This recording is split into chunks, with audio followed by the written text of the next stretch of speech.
Welcome back to the HPP podcast. I'm Rich Harris, and thank you for joining us again. Last week, we had a great show that featured two excellent guests, Dane Goodwin, Notre Dame sharpshooting wing, and Eugene Rapay, who covers the Villanova Wildcats for VUHoops.com. You can listen to that episode or any other HPP episode at hoopsprospects.com. Please check that out. We are shorthanded again today as Maverick Swinson has been sidelined by the flu and bronchitis and all kinds of good stuff. But the show's linchpin, Drew Barton, is here. And today, Drew and I will be discussing the biggest news in college hoops, talking about the prospects whose draft stock is rising or falling. We will also be joined by Portland Trailblazers insider Aaron Fentress. Drew, how was your Thanksgiving? Did you get your fill of sports? Oh yeah, I had a great Thanksgiving. The actual holiday itself was fantastic. Just the usual family over, and pretty much spent the entire day flipping between NFL football and college basketball. One game would end, I'd go to the other one, or like halftime would happen, and I'd go watch the other game. So, I mean, as you know, Rich, we had a lot of tournaments and invitationals to cover for the college side. NFL is in full swing, so good weekend of sports. And on a side note, yesterday was my birthday. So I've had a good weekend. Oh, happy birthday. Happy birthday. I appreciate that. Wow. I'm not a big birthday celebrator, so I usually fly relatively under the radar. That's a good practice to have, because when you get my age, you kind of want to hide on those days. Do you have any confessions to make? I mean, Stanford's longtime head coach, David Shaw, resigned, and there was talk in our group chat that you may have had a role in that. I mean, you have to admit, you joined the Stanford football program, and then he opts to leave. I really do hope that my work has not been that bad that I drove Coach Shaw.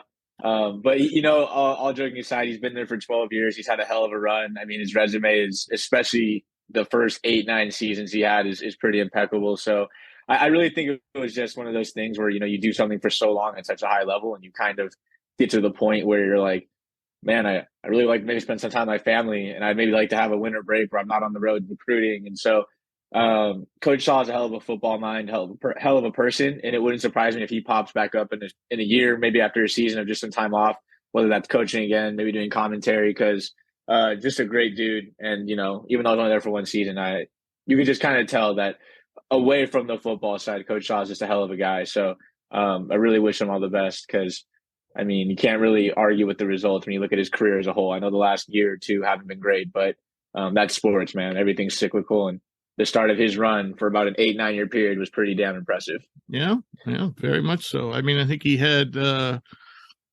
his 12 years, he had 5 or 6 10 or more win seasons. Oh yeah. Two Rose Bowl championships, 3 Pac-12 championships. I think there's an Orange Bowl in there. So, I mean, really, his resume is really, really impressive. And I mean, we do this in sports all the time. I mean, Rich, you obviously know, we kind of get that like short-sightedness, and you kind of forget like one bad year, one bad season, one bad game, and you kind of forget that somebody was at the top of their game for a pretty long period of time. So right. Interesting on the farm. It's an interesting time on the farm. Right. So we always start the show with a little bit of NBA chat, but we're really going to kind of change things up a little bit. But there is one item we need to discuss, because we made some predictions on this, and that was Ben Simmons' return to Philadelphia. I don't think either of us saw a Sixer victory. I don't know. I don't think we actually made predictions on who was going to win the game, but with them missing all their stars, that was unexpected. And then we thought, you said Ben would have a pretty good performance. I said he would have a crap performance. Turns out he had a really good performance. Yeah. One of his best of the year. And actually, if you look over, and I'm going to bring up Ben's stats here. If you look over his games up until last night, I mean, he had really been, kicking butt. Unfortunately, last night, he apparently suffered, he had some right knee soreness, but before then he had 1, 2, 3, 4, 5, 6 really good games in a row. Now, of course, he's still not shooting. He's not doing much from the foul line, and not obviously no threes, But otherwise, he had been playing pretty well. It's kind of like Ben Simmons that we used to see with the Sixers.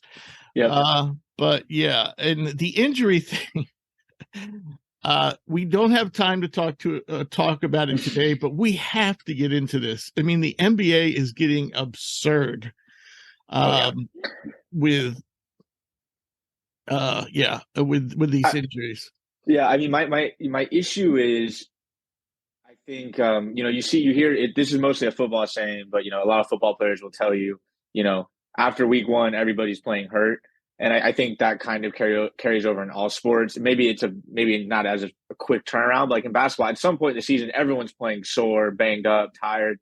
And, I understand, especially in the 82 game season plus playoffs, or, in a sport like baseball, when you're playing 160 plus games, a few designated days off here, especially for the veterans, is definitely warranted. But I also think there's something to be said about playing and kind of playing hurt, because I think you have to build up that resistance. I think if you constantly are taking time off at the slightest, inconvenience, or I almost feel like you might be doing your body a disservice. I'm not a personal trainer or a physical trainer. I can't speak to the science behind that, but I think there is something to be said about like still getting those workouts in, still getting out there and playing. And I mean, I feel like you're almost better off. Okay, I'm a little bit stiff, I'm a little bit sore. I know knees are touchy because, I mean, you blow a knee out, you're done for an extended period of time. But I would love to see players maybe, okay, I'm going to just be on a pitch count, a pitch count per se, and go, okay, I'm not feeling great, but I'm still going to go give, I'm going to start, I'll play the first half, or I'm going to play the first quarter, just to continue to build up that fitness. I don't know. Maybe I'm just thinking into it too much. Maybe it's too much of an ultimate. No. I first of all, I think a lot of these guys who are missing games in the NBA, if they were in the NFL, they'd be laughed out of the locker room. You're going to miss. Absolutely. You're going to miss a game for that. Absolutely. That's number one. Number two is, back in the day, most guys never missed more than, 5 or 10 games, unless it was something really serious. But, I was doing some research into rookies earlier. I don't know, maybe over the summer. And what struck me was, it was funny, the pattern that you saw. You'd see like year one, they played like, this is good rookies. They played like 75 games. And then year two, they'd play like maybe 65 games. And then year three, they played like 60 games. And by year four, they were playing like 30 games. And it was like, I looked at like, I don't know, like 5 or 6 rookies in a row that had that same pattern of their games going down every year. And I don't know, you don't see this in college basketball. You don't, guys miss, and yes, they don't play as many games, but back in the day, they used to play 4 games in 5 days sometimes, and they still played travel, and they still played 82 games, and they didn't miss this many games. Yep, and travel was a much bigger pain, and you're on a bus, or it's just really interesting to me. I don't want to tell guys, obviously it's their body and their teams are willing to accept that. At this point, I think the NBA might also be better off shortening the season by a little bit, and say, hey, maybe instead of playing an 82 game season, we'll play a 62 game season or whatever it is. And then maybe that'll motivate players to play more. Cause it just gets a little absurd. I'm not saying this at Ben. Like I don't, again, knees are different. I don't want to necessarily point at him. I'm just saying in general. Well, he's one of those guys that misses a lot of time. Yeah, he misses a lot of time. And it's just really interesting. And, like you said, NFL is different because there's so many guys' contracts are tied to like, these qualifiers of playing a certain amount of snaps, getting a certain amount of yards. NBA, it's all guaranteed money. You're getting your contract no matter what. But it would be very interesting to see if this trend continues, if owners maybe were to go to like the extreme and have like stipulations of like, you need to play 65 games a season, or your salary is going to be to warrant a third of your salary. I don't know what it is. I'm thinking along the same lines, because fans are getting upset about going not season ticket holders, because they have other chances, but some people drive maybe 3 or 4 hours on a Monday night to go see their favorite team I'd be once or really twice a year. If I didn't live so close, like the Kings and the Warriors, I can go to Warriors game whenever I want. But if I was somebody living, let's say, my brother goes to Chico, for example, Northern California, that's about 3-4 hours away. If I drove 4 hours, dropped money on Warriors tickets to come see Steph, Clay, Jordan, all those guys, and I got there and I found out they're resting, and then in particular the other team might be resting guys, and I was watching a bunch of second round picks A G play each League other. game. You're basically Yeah, watching a G I'd League be game. pretty pissed. So Yeah. it'd be really interesting to see what the NBA does, because I know there's been talk about shortening the season or whatever, but we'll see. Okay. Earlier today, I talked to Aaron Fentress, who writes for the Oregonian and is a beat writer who covers the Trailblazers. And I just want to get your thoughts on the Trailblazers. He and I, I'd say we pretty much agreed on everything. The one thing he said that did surprise me is he didn't think it was a huge disadvantage for the Trailblazers not to have a G League team. Now, he threw that at me unexpectedly. He threw the question back to me. So I was kind of like, yeah, I guess. But, I haven't really thought that out. But that was the one thing he said that surprised me. I got to think there's got to be some advantage to it.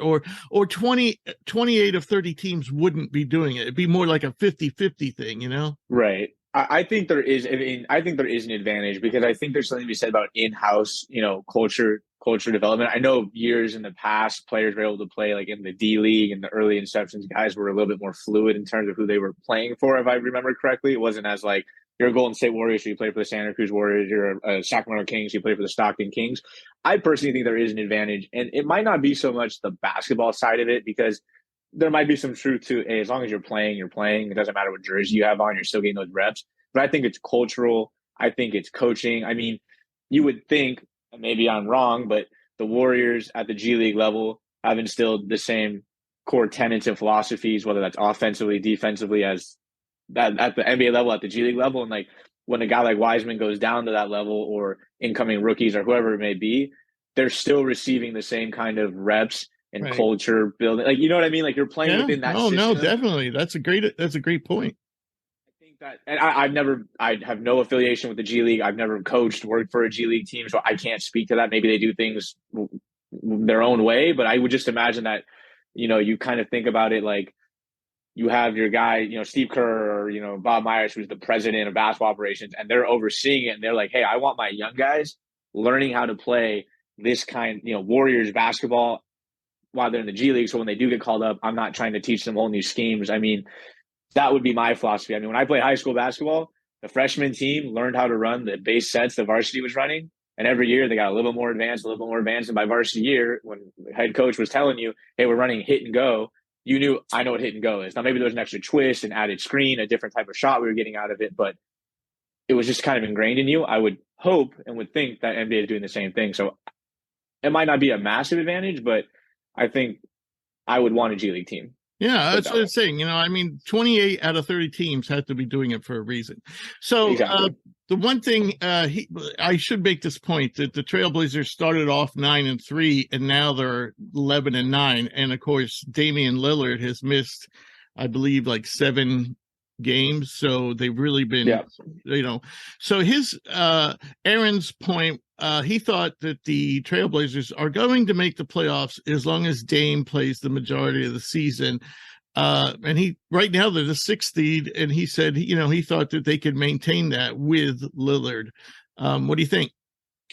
Yeah, I mean, individually, I think a lot of our issues with the Trailblazers stem more from like a longer term issue. We all weren't really big fans of the Shaedon Sharpe pick. There were some draft picks traded. It didn't seem like they had a pipeline. They don't have a G League team. It just seemed like their future might have been a little bit murky. I mean, the team they have constructed, you have Dame Lillard, in theory healthy. Grant has been playing really well. Jeremy Grant, he just had 44 points not too long ago, and he just had 30 points last night, I believe. So there's been some bright spots. Nurkic is a solid center. Anthony Simons seems to be coming along as a scorer. I don't know. I feel like I've seen this Trailblazers team time and time again. I mean, going back to when they had arguably the best starting 5 in basketball, when they had a young Dame, Marcus Aldridge, Batum, Wesley Matthews, pre-Achilles injury, Robin Lopez, and they still really just couldn't get over the hump. I just feel like this team, you have Dame, who's your star, who I worry might be kind of on the downturn. He's looked great when he's played, but again, he's hurt again. He's a 6-foot guard who doesn't defend. Like, those are red flags. I worry about this team. If something, goes sideways, can they stem the tide?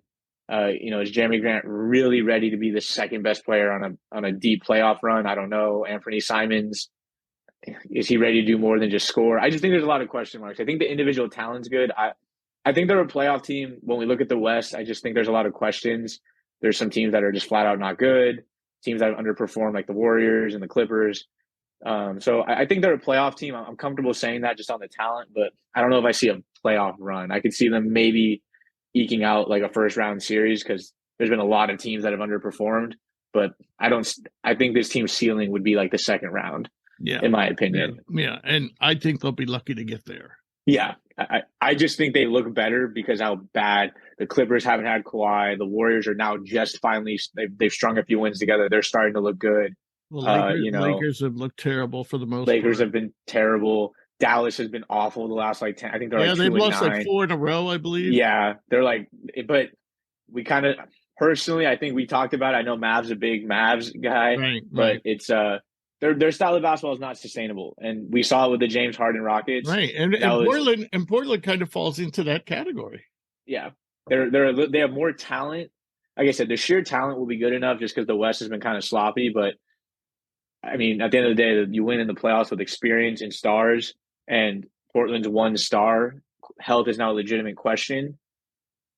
And experience-wise, outside of him, they don't really have guys who have gone on deep playoff runs or carried a playoff load. So right. I know it's cheap to say, oh, if Dame gets hurt. I mean, I could say the same about any team. If Luka gets hurt, if Steph gets hurt, if Jason Tatum got hurt, Giannis. But like, it really feels like that team. They're like seeing it. Without Dame, they went from a team that I think was second in the West at one point or first in the West to like they've lost since November 12th. They've only won 2 games in almost a calendar month. So yeah. One thing I did notice in the fact that they tried to get OG Anunoby even kind of clicks. When I was, looking over their roster last night, it finally clicked to me what they're trying to do. They're trying to beat Toronto in the West. That's the type of guys they're drafting, the long, athletic guys. They want versatile. Yeah, versatile. And they want everybody to, be able to play the same, position because they have so many guys that are in between 6'5" and 6'8". I mean, that's the majority of their team, of their 15 guys. There's only like maybe 4 exceptions. They're 2 centers. I'm looking at their roster right now. They're 2 centers and they're 2 point guards. And I think everybody else falls in that range of 6'5" to 6'8". Yep. Contributor. You have Sharpe, Gary Payton, Dame are all in that like 6'2", 6'3" category. And then you have Nurkic at 6'11". And then they have John Butler, but I don't know if he's actively on the roster. Well, he's two-way. He's played a little. He's okay. So and then you have Nurkic at 6'11" and Sarr, Olivier Sarr, I think, is on the roster. He might be a two-way too. He got cut the other day, and they signed another big man, a European big man. Okay. So yeah. Yeah. So outside of Nurkic, everyone else is like 6'4" to 6'9". Yeah. Yeah. Like in that actually, ballpark. It depends where you look because Waterford, Brown, Jabari Walker, I saw them listed at Basketball Reference at 6'9". None of those guys are 6'9". They're all Jabari's like 6'8". Yeah. Jabari's probably capped out at 6'8". Yeah. At best. He's like a 6'8". I've seen him play live and on TV enough times from last season. He's like 6'8", which is fine. That's a good height. I'm pretty sure he measured at the combine without shoes at 6'7". So yeah. So there you go. All right. So we'll roll that interview and talk more about the Blazers in depth, including Shaedon Sharpe, which we talked about a lot. Our special guest today is Aaron Fentress, who covers the Portland Trail Blazers for the Oregonian. Aaron has also written for The Athletic and has worked at NBC Sports Northwest as both a writer and on-air talent. Aaron, how was your Thanksgiving? It was a really busy week in the Portland area. Were you in town or were you traveling with the Blazers? Actually, I didn't make that trip. I made the trip before the 6-game trip. I didn't make that one. I'm going to make their next one to Utah and the Lakers. So yeah, it was just a week sitting at home watching them lose on TV and writing up something about it and celebrating Thanksgiving. Okay. And you didn't make it to any of the PK events? I didn't. The Phil Knight basketball tournaments, they were all over the place. I know, and North Carolina is my favorite college team, has been since I was a little kid, and they were in town, and I didn't go see them. It was just a bad week. It was just my daughter had Nutcracker again at Thanksgiving. There were other things going on. It was just a bad weekend for all that stuff. How old's your daughter? She's 18, just turned 18, senior golfer, Nice. and she does dance. Nice. I have my boy just graduated from college. He's 20. Oh, nice. 23. So, all right. Nice. Oh, by the way, I got to ask you, did you go to Oregon or Oregon State? Are you a graduate of one of those two schools? No, I actually went to Portland State and then finished up at Pacific University, which is a small private school outside of Portland. So I did not go there either. My wife went to Oregon State, though. Okay. Well, she must have been happy this weekend with the Civil War. Yeah, she actually left the house when they were down like 20 something because she had to go do something for my daughter. And then she came home. I was like, did you see the score? She's like, no. And I showed it to her. She was like, oh, what the heck happened? What did I miss? I said, it was a crazy time. So she was happy. The funny thing of it is I didn't tune into that game till the fourth quarter. And it was crazy from there on out. But anyway, all right. Definitely. We'll move on to basketball. The Trailblazers are the sixth in the West, 11-9 record. Are you? Is it about where you expected them? Are you a little surprised, a little disappointed? How do you feel about how they've done the first 20 games? I kind of had them pegged as maybe at best a fifth seed if everything clicked right, and then a team that also could be just fighting to get into the play-in. To me, it all depended on what happened with the rest of the West, because the West looked like it was 10-11 deep, and of course now the Lakers are struggling. Golden State's off to a slow start, but we know they're going to come back. Minnesota's not as hot as everyone thought they were going to be, but of course it's so early in the season. Any one of these teams can go on an 8-game winning streak at any moment, and all of a sudden, boom, they look like a true contender, just like Boston did last year. They were 500 at one point, and all of a sudden they look unbeatable. Right? Around the All-Star break, I believe. Right. Exactly. So I think every team's kind of sort of feeling their way through this thing. There was a lot of change in the league as well.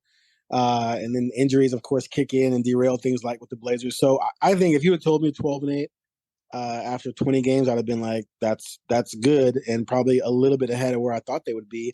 And the good thing for the Blazers is that they're 12-8 with Lillard having missed, is it 10 games? And they're 7-2. They're 7-2 in games where he starts and finishes. Wow. 0-2 in the games he left, and 4-5 in the games he didn't play. So the fact that clearly they're way better with him, which obviously everyone would figure to be the case, in theory, you could say, hey, if Lillard had been healthy the entire season, they might be, instead of 12-8, they might be 15-5. That's, again, just a hypothesis there. But I would say, yes, definitely that they are in a good spot and a little bit better than where I thought they would be. Right. So my next question was going to be, they've lost 5 of their last 6. And from when I looked recently at their offense and defense efficiency, now I'm using numbers from Synergy, not the NBA's numbers. So they differ a little. But basically, when I checked about, I don't know, maybe 10 games in, Portland was around a little above average in both offense and defense, but now they're still a little above average for offense, but they've slipped in defense. Yes. So can that all be attributed? I mean, I understand what you're saying about the losing streak, and you would most likely put that on Damian being out, but they're also slipping on defense, and Damian's is he a needle mover defensively? I mean, no, he's not known as one, right? No, but what Damian does is he gives you a chance offensively to overcome your defense. Right. And so not having that number one elite scorer who can give you 30 on every given night changes the dynamic for them when the defense isn't playing well. And yeah, the defense has fallen off big time. As a matter of fact, when they went 4-2 on that recent trip, or 2 trips ago, they only gave up 103 points per game. On this past trip, they gave up 118 points per game. So, yeah, they've fallen all the way down to 19th in the defensive rating, whereas at one point they were actually firmly in the top 10 there for a minute. So, yeah, that's not good, because what sort of got them through the early part of the season was their defense was really amazing. And they were shutting down some good teams. Phoenix, the Pelicans averaged 118, and then they came in and played the Blazers at their own court and only scored 95. So that falling off with Dame being out, not a recipe for success. And Jeremy Grant's killing it, but Anthony Simons has been sort of so-so, and the bench scoring is horrible. Like I think they're next to last in the NBA in bench scoring. I'm trying to look this up. I just wrote about it. So yeah, they're 29th in bench scoring at 25.8 points per game. Shaedon Sharpe has fallen off a cliff. He looked like rookie of the decade for like 2 weeks there. And since then, in the last 5 games, 5 of 12 from the field. And yeah, 11 points total since they lost to Brooklyn. Yeah, so he's fallen off. He's one of their main bench guys. So there's a lot of little things going on. They need Dame back. They need to get that defense going again. Right. So speaking of injuries in Dane, and do you have any? What's the time frame for Damian to return, Gary Payton to return, and Keon Johnson, who we haven't seen for since the beginning of the season? Yeah, Keon Johnson just sort of fell off the map there. He had a really good game at Phoenix in the first game of that 6-game trip when they won without Simons and Dame, and then he got hurt and he's just been out. They haven't actually given weeks on him. It's just been he's just hurt till he's not hurt. Okay. And I honestly don't think many people have worried too much about it because he's basically fallen to like maybe 10th guy. But yeah, right. He's obviously more injured than we thought. Maybe I'll ask Chauncey about that today. To admit I haven't worried too much about it because I figured they'd just tell us he was coming back and he wasn't in the rotation anyway when he got after, other than the fact that he played when Dame and Ant were out. But as far as Damian goes, it was supposed to be a week to 2 weeks before next evaluation. It's already been 11 days, I think. And the first time he missed 12 days, which ended up being 4 games because they had a 4-day off stretch in there, which was kind of fortunate. So 12 days out this time around would mean he would come back for Utah this weekend if it ended up being the same 12 days because he would miss today and tomorrow against the Lakers. So I'm going to guess he's back this weekend, either Utah or Indiana. As for Payton, who knows? I don't even know. I don't think they know. That thing has been 1 to 2 weeks or 2 weeks for like 3 months now. Or not 2 months now, right? So at this point, it's like, oh yeah, you're going to reevaluate him 2 weeks. But just let me know when he's playing. Let me know when it says probable. Right. But the word on him is that he's just hasn't been able to get to a point physically to where he can go do the workouts they do, because he's out there for pregame, he's running the court, he's doing dunks, he can do things. It's just that he ends up being sore afterwards. And they don't want a situation where he's out there, he plays a game, and then he's sore, and then they're worried about it, and then you got to shut him down again. So I just want him to get back to being completely healthy to where he can go do the things that it takes to be an NBA guard who, by the way, is trying to guard everybody at the same time. That takes a lot. It takes a lot of stress. It puts a lot of stress on your core muscles. Right? Your core muscles are not going to be too happy about that if they're not 100%. So, anyone's guess at this point, man. I have no idea. I even said to someone close to him a month ago, I said, I'm hearing that he might be out till December or November, or maybe even to December. Like, oh, that's crazy. That's crazy. No, he'll be back soon. Well, it's late November. He's not back. Right. So that wasn't so crazy. Right. So yeah, we'll see what happens. We'll see what happens. Now, given that Gary started the season injured, and Damian, is getting up there in years, and had missed a lot of time, over the last couple seasons, especially last year. So, given that, I found it kind of curious, given that Portland has an open roster spot and had an open 2-way spot not too long ago, like 2 weeks ago, that they haven't signed a point guard. Has that surprised you? And the reason why I bring that up is the team ranks 26th in the league in assist turnover ratio. And I'm thinking, well, yeah, they really don't have they don't have a true point guard out there. So why haven't they looked at bringing in another point guard?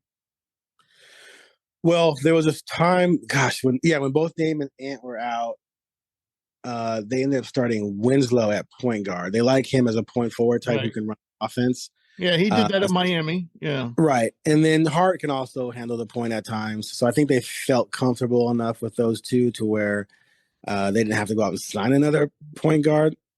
Also, they're kind of guard heavy as it is. If you add another point guard to the roster, are you just adding him for a couple of weeks until they get everyone back? And then he just ends up being a bench guy who's just deep down the bench once you're completely healthy. So for them, it just didn't make sense in the short term. I think also they want to stay at 14th because I think they're hoping that there might be a trade situation where they have to absorb somebody. Right. So they want to keep that option open. But as far as the turnovers go, I don't think that's necessarily about true point guard or no true point guard. It's just that, because the point guard is not going to make every single pass. Everyone else is going to end up making passes as well. True. And a lot of things that are going on, at least what they're claiming, is that they're just the mistakes they're making are the product of so many new players playing together and still trying to figure things out. And they run certain actions and it doesn't go smoothly. And someone either over anticipates or under anticipates, or they're not in the right spot, or what have you. It's just leading to a handful of costly turnovers per game. They have cleaned it up a little bit. They've come down from, I think, 17 a game to I think maybe now they're 14 and a half or maybe 15. The last couple of weeks, they've been a lot better. But yeah, that is definitely a work in progress. As far as assists go, Chauncey Billups wants more assists because he wants more ball movement. Right. But the bottom line is when you have guys like Dame and Ant who are going to shoot those threes, those, one-on-one, I'm a DQ and then step back threes. I mean, you're not going to get assists on those, and those two shoot a lot of those. Right. So I don't know if they're ever. And actually, when I was watching Grant this weekend, because he was doing it too. He was doing the same thing. Yeah. Right. And Chauncey said after the game, he's like, that's why he thought they lost, because they had a horrible. What quarter was it against the Nets? Where they just fell apart. Like the third quarter against the Nets. I think it was the fourth. Yeah, fourth against the Nets, and then Cleveland, I think, was the third. But Billups talked about, look, we're just Ant and Grant are just getting in too many isolation situations. We don't want to be that. Yeah, they can hit shots, but if you let anyone just take isolation step back threes all day, you're going to win. Like unless they just have an unbelievable night, which happens. But statistically, if I let you do that 80 times to me, I'm going to win most of those games because you're not going to shoot 55% every night from that on those types of shots. So he wants more ball movement. He wants more assists. They need to get better at that for sure. Okay. Something that we've talked about on the show that's always been a curiosity to me is that Portland is just one of two teams in the league that doesn't have a G League affiliate. Obviously, the obvious answer is it's expensive, but is there any special reason? Is it all about money and they can't afford it, or because it seems like that's such a competitive disadvantage not to have a G League team. Okay, so my first question to you would be, do you know how much money Paul Allen had? Yeah, true. Yeah. There's no way it was about too expensive because clearly they have the money to do whatever they want. I'm just joking with you. The second question is, has it been proven to be a competitive advantage for teams that have them? Like, has there been I just think in this situation, you can easily, it allows you to. Well, I guess it doesn't actually. I don't know how many teams. I was going to say, it certainly I would think allows you to develop, your younger players. Beside you could right now. Greg Brown, is Greg Brown in the G League right now? He just got called back up. Yeah, so they set him down. Oh, so so they still make use of the G League. So how does that work? How does? Every team has to be no one. I don't think anyone's carrying 10 or 12 guys that exclusive rights to. Right. So the G League's open for any developmental guy who wants to go be developed. And I think some teams have just affiliated themselves with a G League team, and that's great. But that doesn't mean they can't let other players join and play because it's all about league development, not necessarily individual. It's not like NFL's practice squad.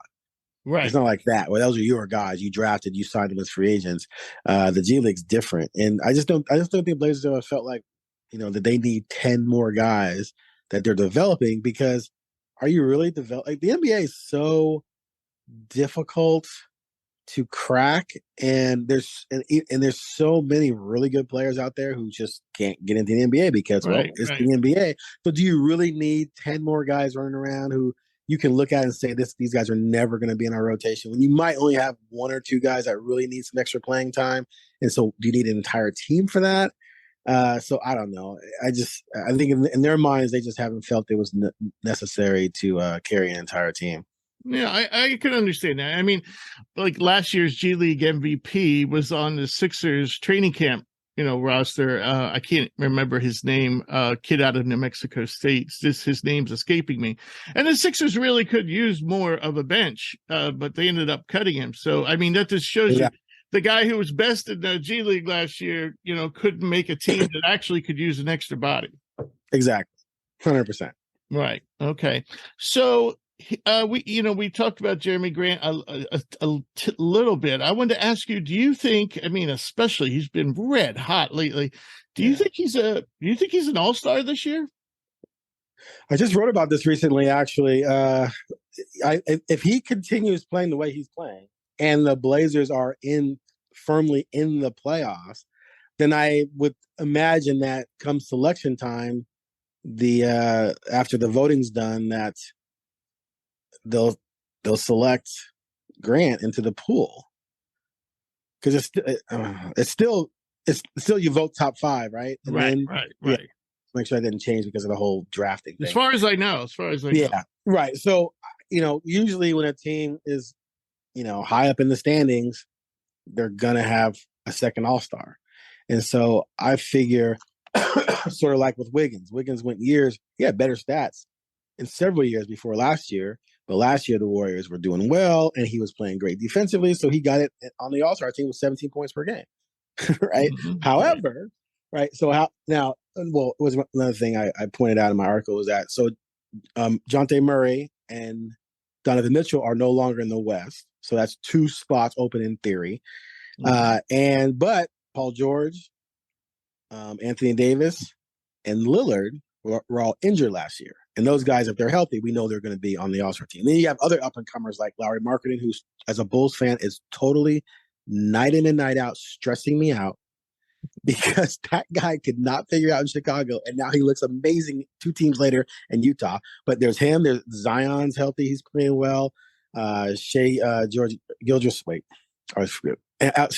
Shea Alexander Gilgeous? Yeah, Shea Gilgeous Alexander, yeah. Gilgeous Alexander. Oh, I'm sorry, I always mess up his name. That's okay. He's killing it. And then Desmond Bane. Yeah, Bane's killing. And it's one other player. Oh my gosh, who was it? There's another young player out there who's doing really well, who's never been an All-Star. It's escaping me right now. But anyway, there's going to be a lot of competition for those spots. But again, it comes down to, I think, for that second player, your team's success. Right. So if they can continue winning and they can be, 4th or 5th come selection time with his numbers, I think he gets in. All righty. So now I want to bring up somebody that we were pretty critical of last year, and we were critical of the Trailblazers for drafting him, and that's Shaedon Sharpe. And you were? Oh, yeah. Shame on you. Well, first of all, I said on air, I said that I thought that he was most likely the best athlete, in this draft class. And I also said, his offensive skills were unbelievable, or fantastic. But I thought he settled for too many, off the dribble jumpers. I thought he didn't play defense. I thought he didn't pass. And also, I tried to get, some more background from Kentucky people, and even people who worked at The Athletic, who covered Kentucky, and they couldn't really give me a straight answer about why this kid took the path that he did and why he didn't play last year. So those were my reasons. Now, like you said, he's come out, and offensively his shooting splits are really nice. Rest of his stats are not so pretty. So what do you make of this kid? Well, I'm a sucker for the unrefined talent oozing with ability. Like I thought the Anthony Simons pick was genius a few years ago when they took him late first round. Some fans were freaking out. Oh, we need a wing. I'm like, no, that kid would be a top 10 pick if he goes to Louisville. You got him 24th, and he's obviously worked out a few years later after growing up. And I think Shaedon can follow the same path. And to all the things you talked about, look, if you're a wing in the AAU circuit and you're hailed as a top 5 recruit, you ain't passing.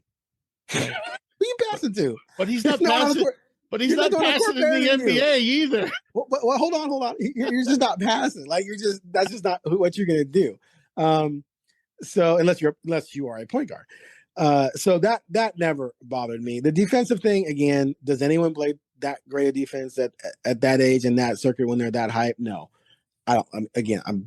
I shouldn't say anyone. Do a lot of guys do it? No, do so? Not necessarily, right? Yeah, you know what I'm saying? Point taken. Yeah. So what happened with the Blazers is when they worked him out and they interviewed him, they were extremely impressed with his defensive abilities because he was locking dudes down in one-on-one situations and even in team situations. There's a sort of mini famous story here where Nasir Little got by him. This is before training camp, so they already had him at this point. But Nasir got by him. And actually, no, during the workout, someone got by him and he rose up and pinned their shot off the glass on the backboard, just pinned it on there. And it was like, holy crap, because it was recovery that he displayed there, and that he definitely displayed the desire to be better defensively and to play with tenacity. Otherwise, they wouldn't have drafted him. If he was just a kid, he's athletic, he can score, they wouldn't have taken him because he would have been a headache.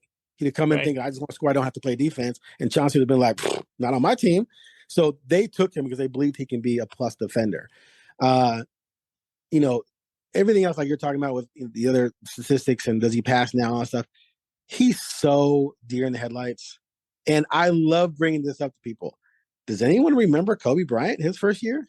Kobe Bryant was playing like 15 minutes a game. You know what I mean? We all remember the playoffs. We had those 2 air balls, right? Kobe Bryant was a little kid. This guy is a little kid. And I didn't expect him. My feelings for him this year was 15 minutes a game, maybe 8 or 9, 10 points a game. He had a couple good games early, and people were like, oh my God, they should start him. I'm like, you guys are nuts. You don't understand that he still makes so many fundamental mistakes. Think about taking a high school wide receiver who runs a 4.44 or 4.3 40, right? He can jump. He's 6'4". He's Randy Moss out of high school. Okay, great. Awesome. He runs a go route, scores a touchdown. Oh my God, that guy's amazing. Okay, but how's his slant? How's his curl? How's his dig? How's his comeback? How's his post corner? Is he rounding the cut? So now the DB knows where it's going and can jump the cut because it's not sharp enough, or the quarterback throws it to a spot he's not there, incomplete pass. Does he block, right? Does he line up wrong? How many false starts or illegal procedures? Like, these are the equivalent of things that Sharpe's doing in the NBA. Yeah, but he has the ball and he's scoring. It looks amazing, but he's missing screens. He's missing assignments. He's missing defensive rotations. Teams are attacking him. And Chauncey has talked about this. So that's why he doesn't play in the last 5 minutes a game. He had 20 points the other day, a career high. I think it was the Nets, and he was nowhere to be found, like in the fourth quarter for most of the part. And people on Twitter were like, "Why is he Sharpe in?" Well, Chauncey said after the game because he doesn't know what he's doing. Teams are attacking him. They're like, "Oh, go out the 19-year-old. He didn't even play in Kentucky." As for Kentucky, what happened there was he was doing a similar thing to what Simons was going to do, because Simons reclassed because they wanted an extra year. Well, that's what Sharpe was going to do. He went to Kentucky to redshirt with the plan of playing the next year. But his stock, while redshirting, kept going up and up and up and up. It was crazy. It's like he might be the first person ever whose stock elevated while he redshirted. And so it got to the point where it's like, well, dude, you are like going to be a high pick. Why come back to Kentucky? Yeah, that's right. So he left and he went 7th. It's amazing. It's amazing how those things work. And it shows also, we've already known that the one and done thing benefits college, but doesn't benefit the kid necessarily. And teams want to get their clutches on those young talents right away. And so that thing's gone. So anyway, that's sort of the background on him and why the Blazers like him and believe he can blossom into a star. Okay. So I want to ask you, there's a lot of young guys that, kind of fit that mold. Not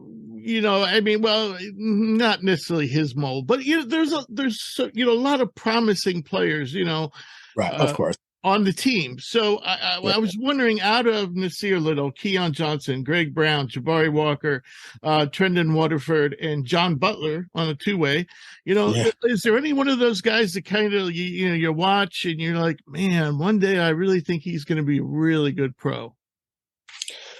Well, aside from Sharpe, who I think is going to definitely be really good, right. I think Nasir, I don't know. I kind of feel like his pathway is probably ending up being a really good bench guy, or maybe that sort of junkyard dog starter. I don't know if he's ever going to develop beyond that, but he's really good at doing those things. He can have really good bursts where he's really impactful. So as far as, Watford's so smart. He's such a smart player. He and Jabari just have a high IQ for the game, and they're still so young and learning. So I definitely think both those guys could end up being pretty good, but maybe their ceiling is a Wendell Carter, who's, rounding into a pretty solid big after, just like Lowry, not performing well in Chicago and causing more stress. That's another topic.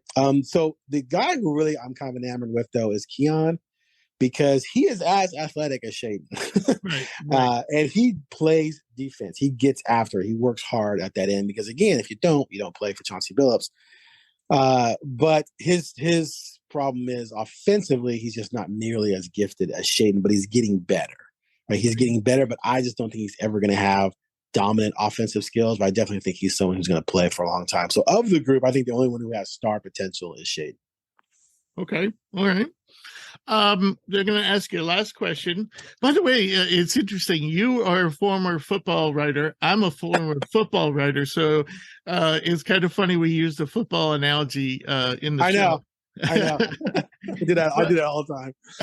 But last question, and it's a two-parter, is do you see the team making a significant move to possibly upgrade? And what are your expectations, from what you've seen so far? What are your expectations for this team for the rest of the season? Well, they are definitely on the prowl.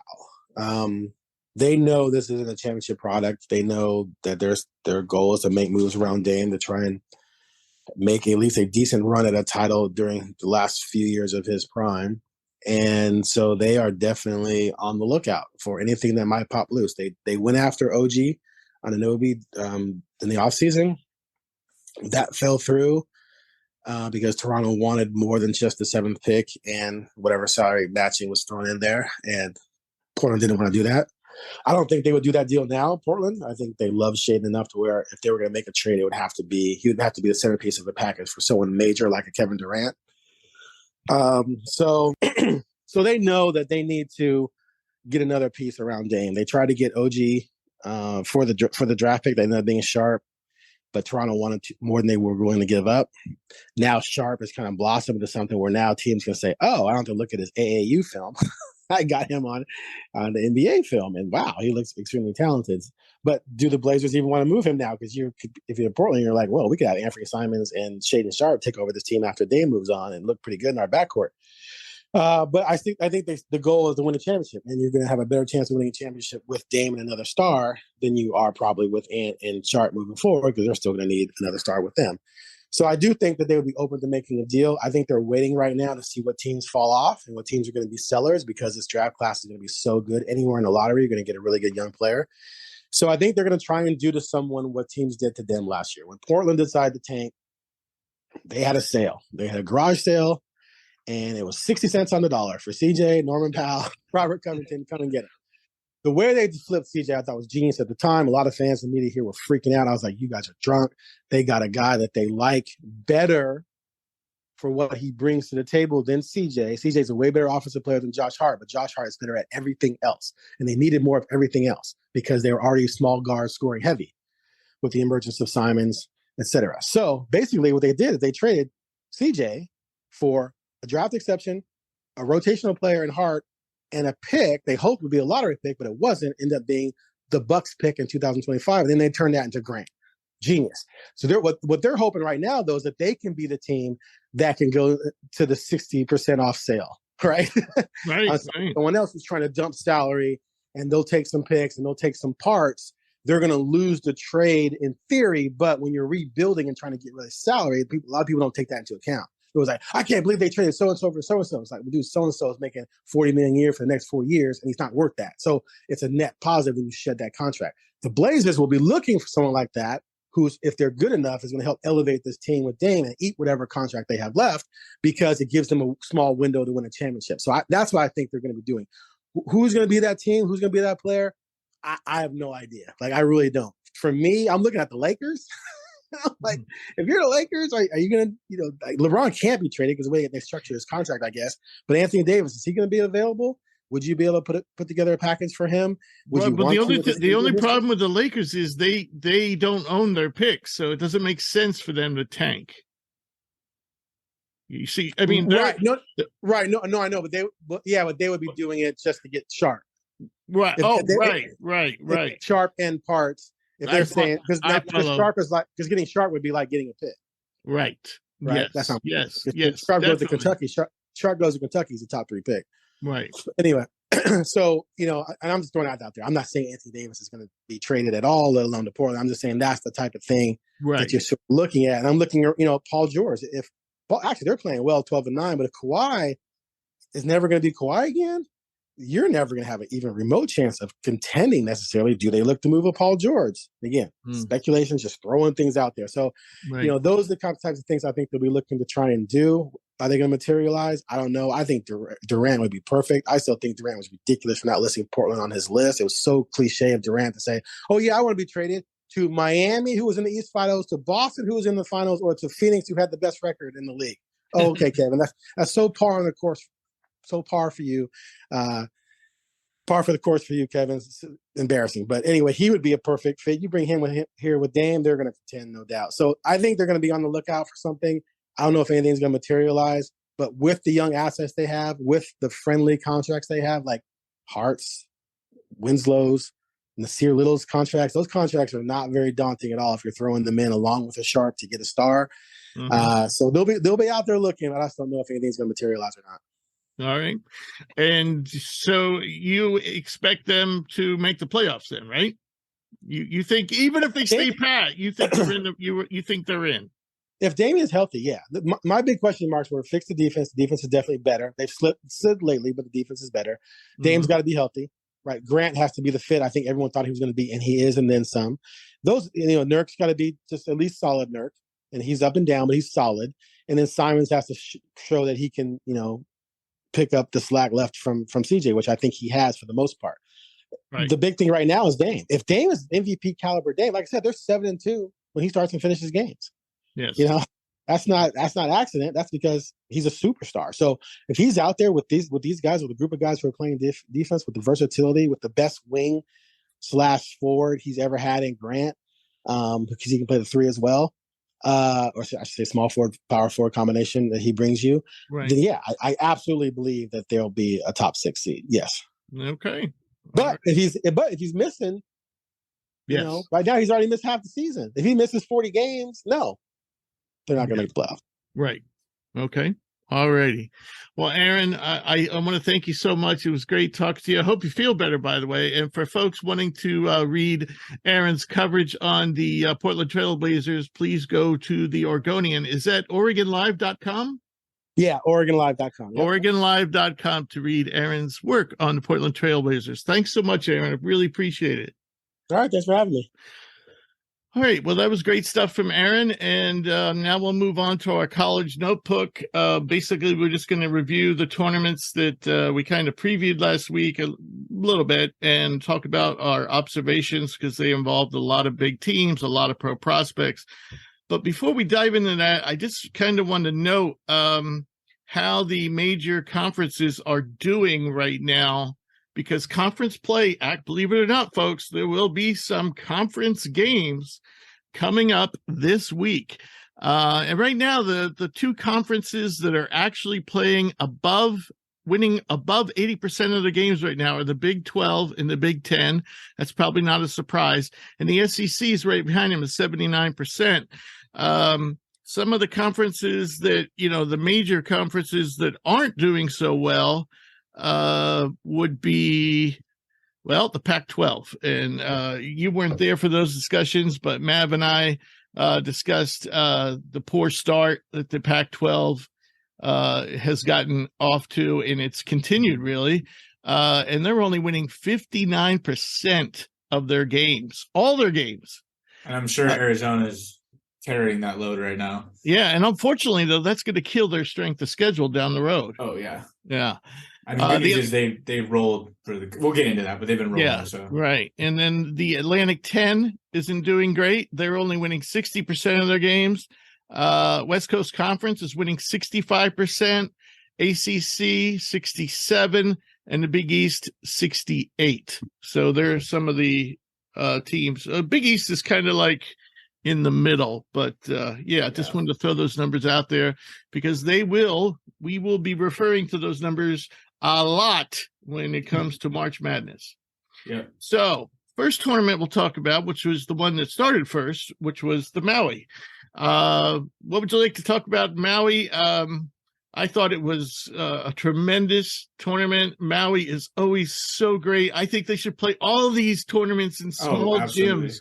Absolutely. I need to go. I've been talking about going to the gym Maui for years. I mean, COVID kind of became a thing when I started working in school, but I think personally it is my favorite preseason, or I guess pre-conference, non-conference basketball event. Yeah. In there. Yeah. I think it is the environment is always great.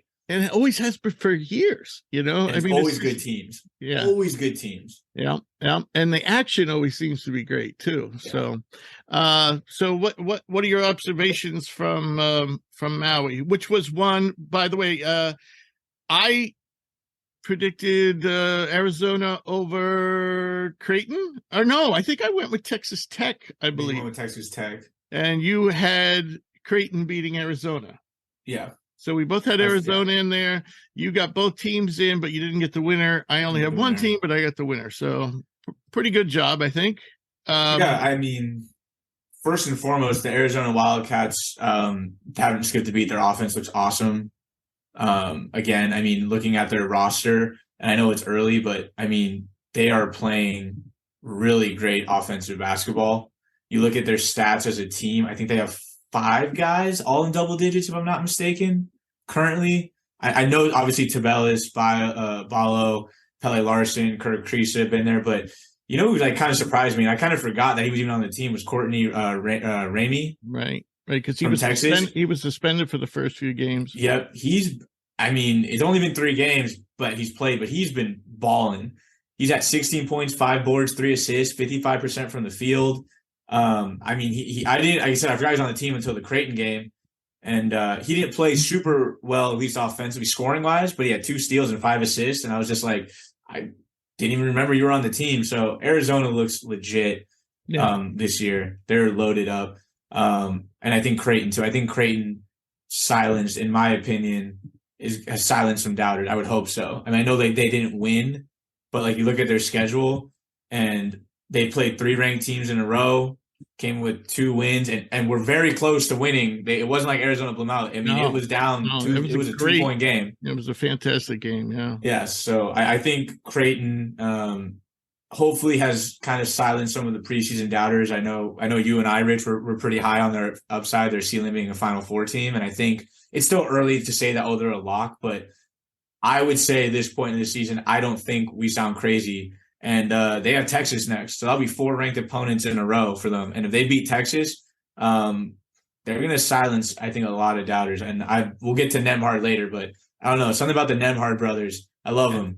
The younger one is just starting to really grow on me, too, as one of the better point guards in the country. Yeah, yeah. I would say that I suppose Texas Tech was obviously a little bit of a disappointment to me. Sure. It wasn't. I picked an upset just because. I don't know. I just thought it's college basketball. That's why. It's college basketball. I just thought Texas Tech's defense was going to kind of, Creighton really hadn't played anybody, and I thought they were going to, it was going to kind of throw them off. But it didn't, and Creighton's playing fantastic. I love their ball movement, just about everybody on that squad, probably moved up, of the starters, moved up our draft board at least a little bit, except for one player who we will talk about in stock falling, and that's Arthur Kaluma. But the one thing I got to talk about is Louisville. I made a statement. I made a statement in our preseason special that Louisville probably wasn't going to be great this year, but they were going to be better than last year. And my reasoning is because last year was the worst Louisville team I ever could remember. Maybe there's been worse, but I just couldn't remember a worse Louisville team. This one is started off. I can't imagine being a Louisville fan. 0-6. 0-6. Their first 3 losses were against, non-Power 6 opponents. Bellarmine, am I saying that right? Wright State. Bellarmine, Wright State, Appalachian State. And then when they get to Maui, they lost all those three games by 1. Then when they got to Maui, they lost by 16 to Arkansas, which wasn't too bad because Arkansas is a really good team. But then they lost by 32 to Texas Tech. And then they lost by 19 to Cincinnati, who's not very good. Very not good. Oh, man. Yeah. No, Louisville is – I mean, they're kind of the easy team. When you look at this field, it's very obvious who the punching bag was. I think for me, the one team that that kind of dropped for me, and I mean, Louisville is the obvious pick, but, I came in thinking – highly of San Diego State because they're another one of those teams that pride themselves on defense, and I thought their guard play was going to be really solid. But they've really disappointed me in this tournament, and just in terms of they looked overmatched. And I know we're talking about a mid-major program playing some of these Power 5, playing Arkansas, for example. But man, they did not look on the same level, especially not an Arkansas game. I was really disappointed. Their execution was horrible down the stretch. And, I was sitting there watching the game with my dad, who was a big basketball guy, coaches locally. And I told him when that game was winding down, I was like, Arkansas is going to win this game, despite San Diego State, I think at one point being up by almost double digits, if I'm not mistaken, in that game. And, the reasoning is their offense just sucked. I mean, they do not run any – it literally was just a Matt Bradley, Darion Trammell, Matt Bradley, Darion Trammell. And – maybe those guys, and we'll talk about, Matt Bradley later in particular, but, I'm sure their efficiency and their numbers will pick up when they get to conference play because, they won't be playing these Power 5 ranked teams, game in and game out. But I was just really disappointed because, the defense I thought was fine, but what's going to kill them, and it killed them in the tournament last year, and I think what's going to cap this team's ceiling is if they're going to just settle for bad shots, which are 6 foot, 6'2", 6'3" guards shooting follow-away jumpers all game, that might work in the Mountain West because you're just maybe a little bit better. But when you're talking about like an Arkansas team that is young but has 6'8" athletes everywhere, and they're also taking bad shots, but their bad shots are at least 2 feet from the rim, and they have 2 feet in the paint, San Diego State's not going to be able to survive. Because when my bad shot is a 25-foot fall-away 3 with my 6-foot guard trying to shoot over a 6'8" defender, and your bad shot is your 6'8" athlete, he might just be shooting towards the rim and throwing some stuff up. But eventually, if I'm getting 1 foot, 2 foot shots at the rim, they're going to start falling. And so I'm a little bit worried about San Diego State. I know they've fallen in the AP polls, and I know we have Matt Bradley and, Darion Trammell could probably be there too on the stock falling. But I think they'll cover up some of the issues once conference play starts. But I'm really worried about this team ceiling. I know that they were in that 15 range, but they might be more of a 25-20 range.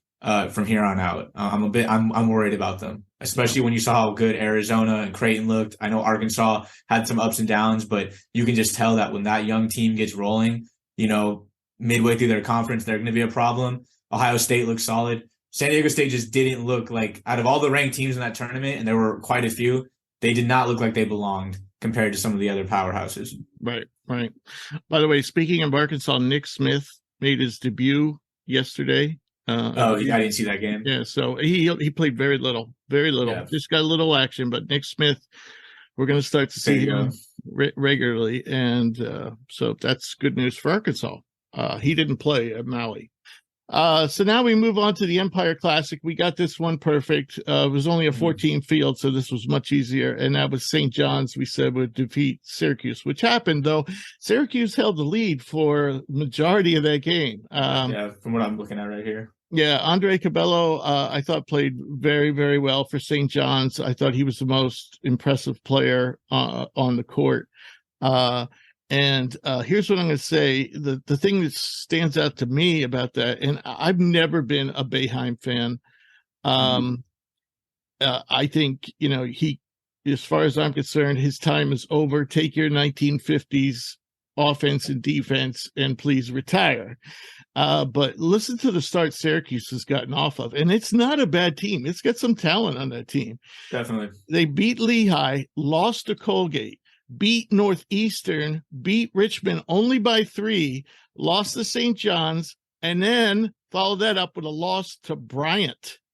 Now, Bryant has a couple of pro prospects on the team, but we're talking most likely they're going to end up in Europe, but they do have, Bryant does have some talent, but still, so Syracuse now sits at 3-3, and tonight they play at Illinois. So let's mark that down as 3-4.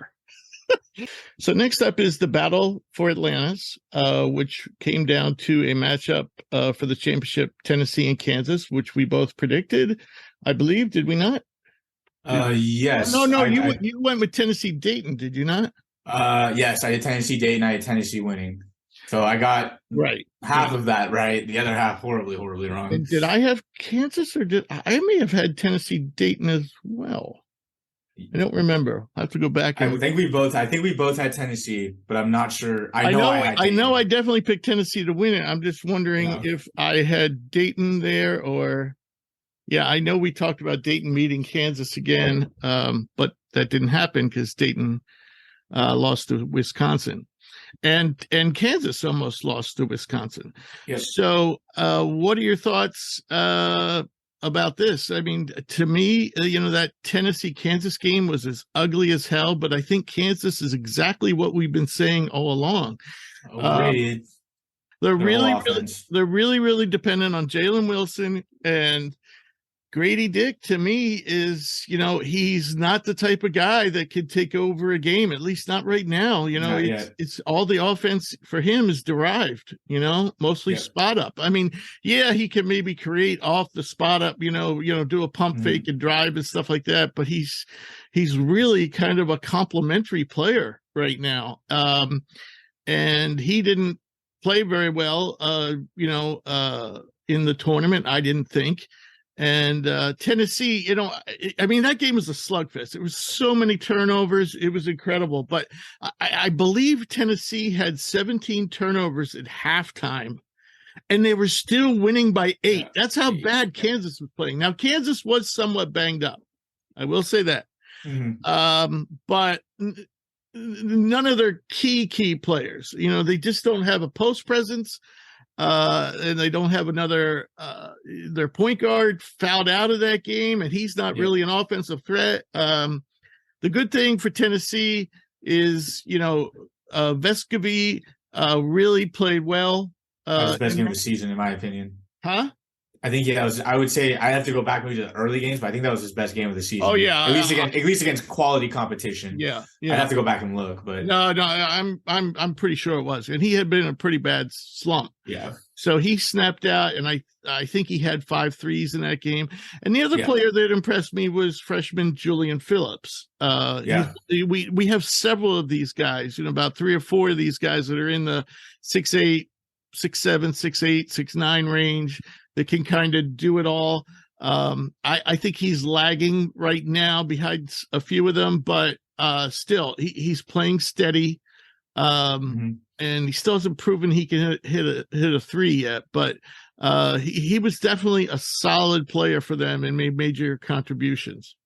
Oh yeah, I think this Kansas game could be a really nice launching point for this Tennessee team. I know that they were kind of falling down people's boards because they had that, close overtime win over USC, who I think is better than people might want to give them credit for. Like, I have Drew Peterson as a dark horse, maybe not even dark horse at this point. I think he might be the Pac-12 player of the year, but they hadn't looked great. I mean, they had that ugly loss to Colorado, who's not very good this year. But I think this could be a launching board for them. I mean, if Vescovi could find his 3-point stroke, Phillips keeps playing well. He had 25 against USC. He played really well in that game. They get McNeese State, Alcorn State, Eastern Kentucky before they go back-to-back against Maryland and Arizona. If they can string together a couple wins here, I think this Tennessee team's trending up. But man, they might be trending up, but Dayton Flyers are trending horribly down. Dayton is in huge trouble. I am very disappointed. And I think the easiest way to summarize this team is that they just haven't gotten better. They're the same team that they were last year. And a lot of my confidence in this team was, okay, we're going to see Duran take the next step and become just an absolute force. I'm talking 15-point double-doubles with 2 blocks a night kind of thing. He's averaging 14.6 rebounds. The blocks are there, but he's still a non-factor from 3. I'm really worried. I know that they were saying that Malachi Smith is again. He might be out now for an extended period of time, I believe. And Kobe Elvis, and that's their starting. And that's their backcourt. Those are their 2 best guards. Yeah, and they're the only 2 guys on the team that are point guards. Yeah. I mean, Kobe plays the 2, but when Malachi comes out, he moves to the 1. This team, both of those guys, I forget which one really, really looked like a bad injury. I mean, it looked bad. I'm not sure. I don't remember. I think it was Malachi. It was in the BYU game, and they lost to BYU. I mean, both of those guys, I believe, went down in the second half. BYU was missing. I don't think he was their leading scorer, but close to it in Spencer Johnson. Yeah, he was their second leading scorer last year. Yeah, and Dayton had the lead almost the whole game, and they couldn't hold on to it.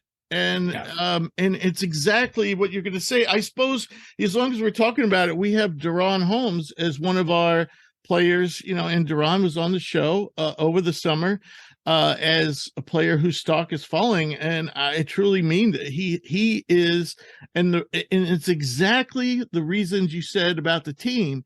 The same, his game, I don't see it has improved. He's putting up the same.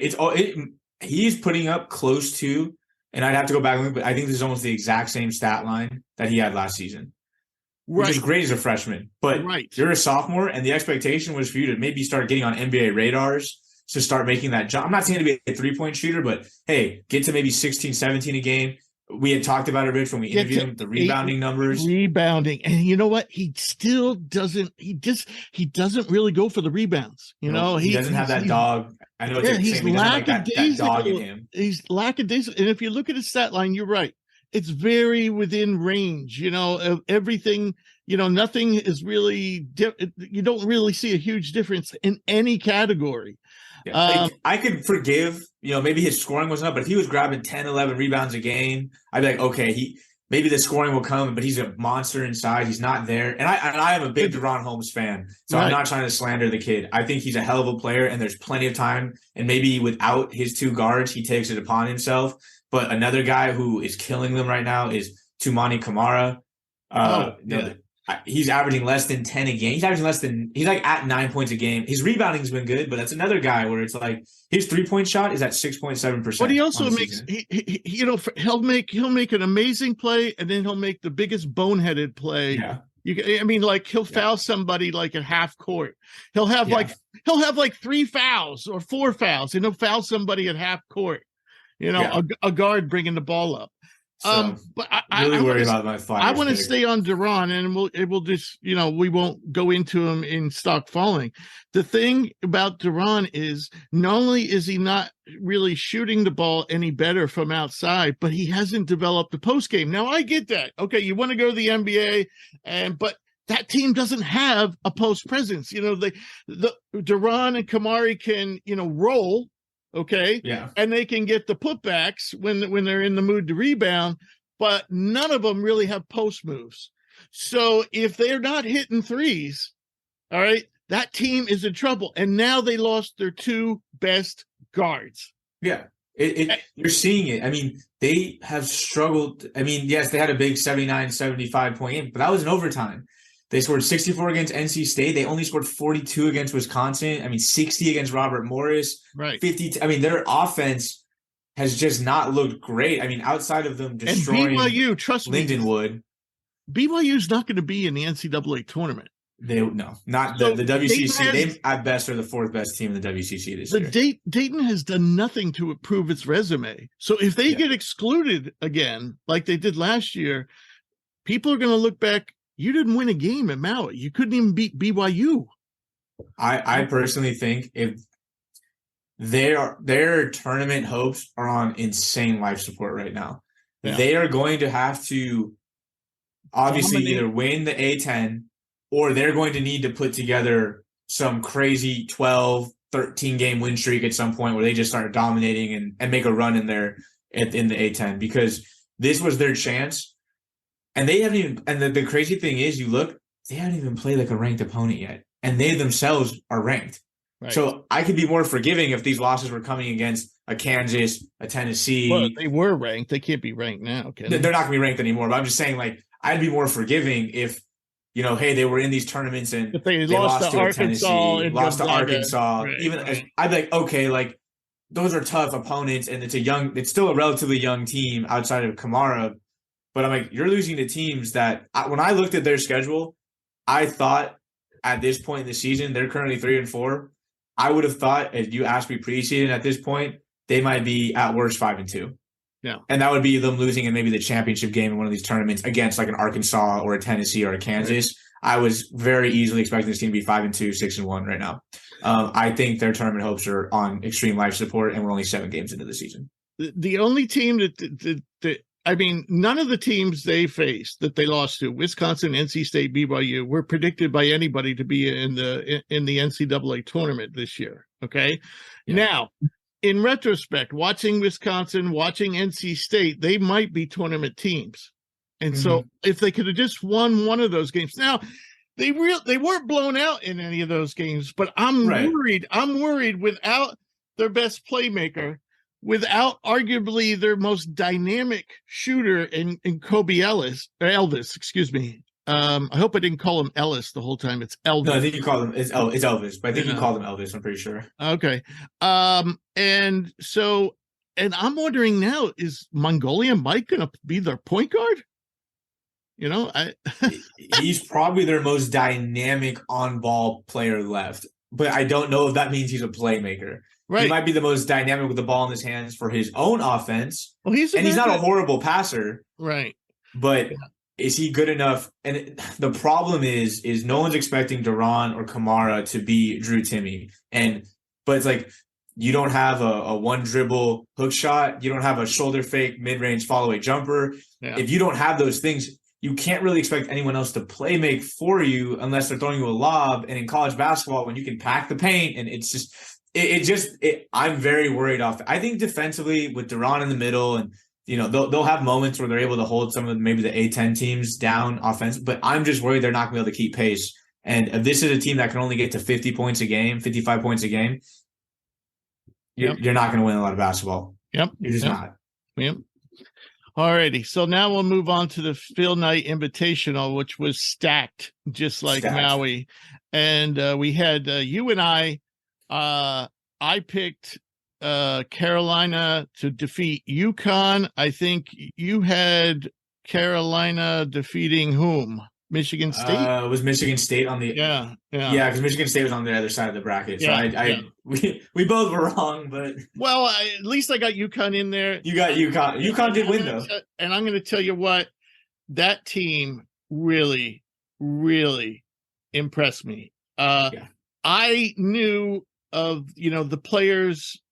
I didn't watch them much because they weren't healthy early in the season. Jordan Hawkins wasn't playing, and also Andre Jackson was hurt. So I really wanted to wait till they had their full complement. But I knew Sonogo was a good player. I knew Tristan Newton was a good player, but I didn't know Alex Caraban was a good player. Yeah. He's a freshman. I had no idea who that was. Donovan these games. Donovan Klingen is now Bill Walton's Bill Walton has a man crush or a boy crush on Donovan Klingen, and he played fantastic. And what really surprised me was Danny Hurley sometimes had Klingen at center and Sonogo at power forward. And then you throw in Andre Jackson, who can play on the ball at 6'7", and he can jump to the ceiling. I mean, they could throw out huge lineups. They could go small lineup. The only guy who really didn't have a great tournament, but he did start showing signs of life, was Jordan Hawkins. And Hawkins really made me mad yesterday in the championship game. He had 3 fouls and he picked up a technical for his 4th foul. Jordan Hawkins has to get his head together. He has pro potential. He might even have first round potential, but he's just, his head's not always there. He is probably, in my opinion, the most NBA on that team. No, I'm gonna bring up another guy who's on our stock rising list, and as long as we're here, I'm gonna talk about him. I understand what you're saying. Hawkins has a beautiful shot. He's a pure shooter, and he can create his own shot. But the guy I love, the guy I know on this team will play in the NBA. Might not be a star, but he will play in the NBA for quite a long time, and that's Andre Jackson. This guy is a freak athlete. He's an intense defender. He makes at least one play a game that makes you go, holy shit. I can't believe he did that. I mean, we're talking about steals, block shots, and the guy is getting better. His shot still looks pretty ugly, but it's not as ugly as it was last year. Okay.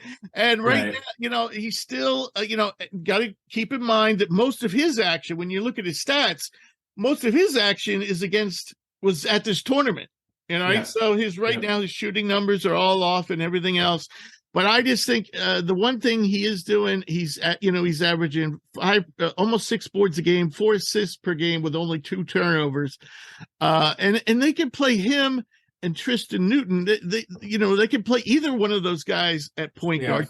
Tristan Newton is playing solid for Connecticut. I mean, this team is loaded and has depth. They are going to be tough to beat, not just in the Big East. In general. In March Madness. This is my biggest surprise team because I was very unfamiliar with this team outside of Sanogo, who is collegiately right now, he's the best player on the roster. But I will be completely honest, I knew very little to nothing about this team coming in.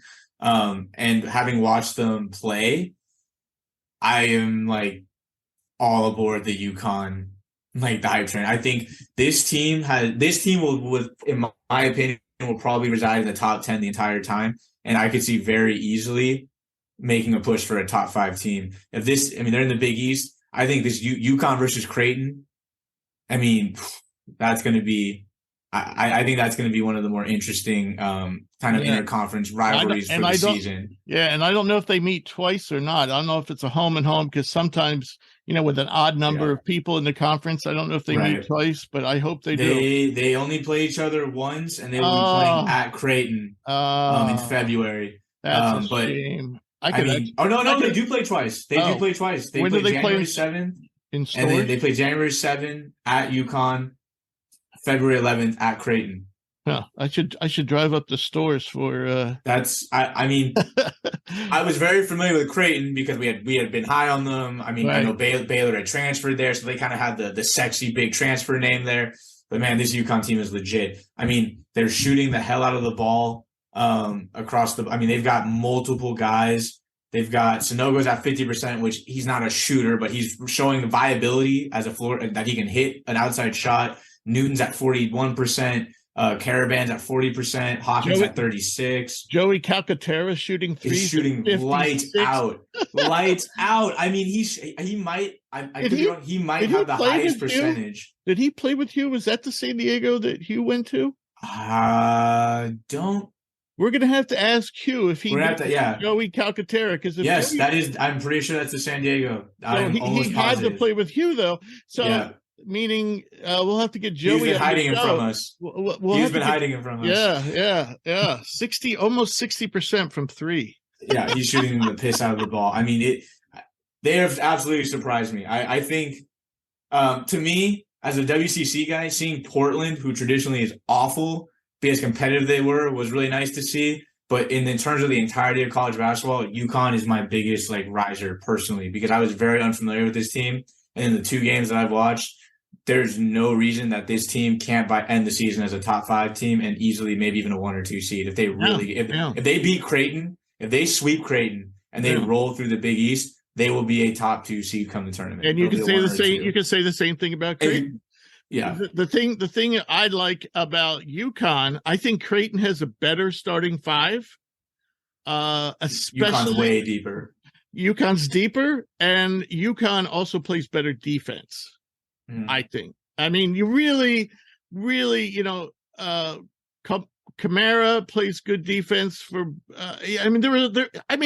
Okay, Creighton is a good defensive team, but I think Connecticut has a chance to be a great defensive team. They have the athleticism and the size. They have the athleticism and the size. You look at Creighton and you can see some potential holes. Like I really like Shaedon's game, but he doesn't project as like a plus defender to me, for example. He's playing solidly, but you're right. He doesn't have a great wingspan. He's an offensive player. Yeah, and there's nothing wrong with that. But I look at him like Nembhard, I think is only 6'1", maybe. So like there's at best size. Yeah, he's a great point guard, but then you look at the size. You look at UConn, you're like they could be big or at least really athletic at every position if they choose to, or big and athletic. Right. So that's kind of an advantage. And defense is the one thing in college basketball that you can almost always that will travel with you. The offensive teams. My Zags, teams like maybe potentially a Creighton. We'll talk about Arthur. He could help kind of change that, but if he can get going. But the Big East is going to be really fun this year because I think these two teams are going to – whoever wins those matchups is going to – it's going to be really fun. I think we're looking at a number one seed. Whoever, if someone can distinguish themselves, and maybe both could be a number one seed. It all depends on how everything shakes out. But let's talk about the team that we thought would win it, didn't win it. Our preseason number one, my team that I picked to win the championship, and that's the North Carolina Tar Heels. They opened up by barely beating Portland. Now, of course, the game was played on Portland's home court. So, you're not too worried.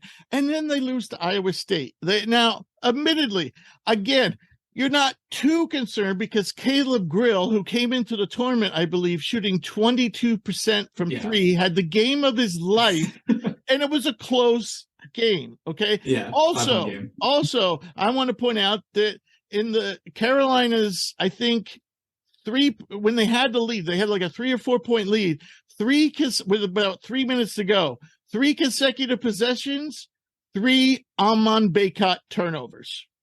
Okay. Yeah. So, and turnovers killed North Carolina in this tournament.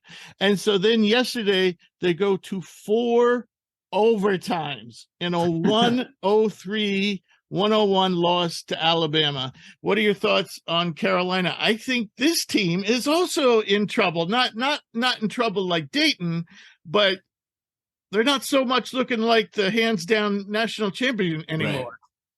Right. It's funny. I think we kind of all forget how suspect this team looked at stretches last year before they went on their tournament run. And I'm getting literally the same exact vibe. Yeah, I agree. Is that there's no doubt this team is talented. Like you look at this, we all looked at this roster and said they brought everybody back and arguably upgraded at the one position when they lost Brady Manick. They got Pete Nance, who I'm a big fan of. And we'll get to that discussion. I know you and I, Rich, had talked about, is it Baycott, is it Nance? And I'm just really disappointed because it just feels like it almost feels like championship hangover and they didn't win the championship. Like the execution, it's the small things. Like Baycott's giving you a 17-point, 11-rebound double-double. Your transfer Pete Nance is shooting 50, 42, and 81%. You're like, wow, he's playing great offensively. His passing's been sharp. Like you're looking down the roster individually and you're like, everyone's Caleb Love's shooting splits aren't so hot. Yeah. But I don't know. I can't really put my finger on it. I'm disappointed. Well, the guards really haven't been shooting well. Yeah. That's part of it. That's part of it. But I think what we're starting to see, and it's probably the reason why a guy like Baycott isn't super high on NBA boards is, same thing with like an Oscar Sheway. It's like, how much of an impact can you have when you're a non-shooter? You're a liability from the free throw line. And what does he do well is rebound and play down low and just be a force. And he does it super well. But is that sustainable consistently? Like, I don't know. When your guards aren't hitting, and it's like, I just don't feel like a guy like Baycott can carry you because the offense to me just isn't, it just seems kind of like touch and go. I don't know. I don't really have like a cure-all for this team. I just feel that, hopefully the guards can pick up their shooting splits. And if they do, this team will obviously be better because both of them are barely at 40% and they're both well under 30% from three. But I don't know. I feel like this team is, it almost feels like they're kind of resting on laurels, and their games have been close, which is why I'm not completely hitting the panic button. Because like you said, like Iowa State, they very easily could have won. Like that's a game that if they play it again, they could win, and if they put Pete Nance in the high post instead of Amanda Baycott, they don't have 3 consecutive turnovers, and they probably get at least 1 or 2 buckets on those possessions, or at least they get shots off. I mean, even they put pressure, they burn clock, they get shots off. And Alabama, I mean, when you get to a 4 overtime game, all the rules kind of go out the window at that point, and you're just fighting, scrapping, and clawing. Like at that point, you're just like, who hasn't fouled out, who's just still got legs underneath them. So you look at their 2 losses, and you're like, okay, like they're not like criminally disappointing, but the team just doesn't feel right. Like they don't look the same, and it just feels like last year where they didn't look great, right? And then they peaked, and the problem is Caleb Love and Davis started to turn it around, as the season wore on, and right now Love is really. I mean, yesterday, first of all, Hubert Davis is pushing his luck. He is not playing, for example, Seth Trimble. Yep. And Caleb Love yesterday played 58 minutes. 58 minutes. Played an hour of basketball. And listen to these numbers. 13 of 36 from the field. God. His arms must hurt. 3 of 11 from the 3-point line and 5 of 5 from the foul line. So, 9 rebounds, 4 assists, 3 steals. So, point being is, everybody keeps on saying North Carolina doesn't have depth. North Carolina doesn't have depth. And that actually doesn't apply to the backcourt. They do have some talent back there, including Seth Trimble, but he's not playing them. And their big recruit in the front court now, he is really hurt. So they really don't have a lot of options for bigs beside Nance and Baycott. But is Puff Johnson hurt? No, he was, but he's back. Is he back? Okay, because I know I feel like I haven't seen him.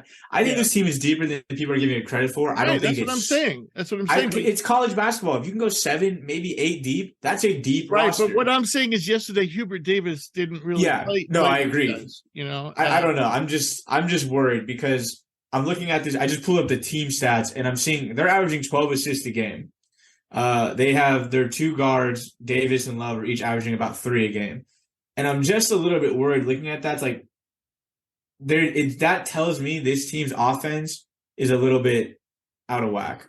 It's not so much it's individual talent. It's not a team offense. That's been one of the problems with Caleb Love all the time. He plays like he's Damian Lillard, and he's not. And he, or Anthony Simmons, and he's not. At least not yet. And and he's a chucker. And that's very worrisome to me.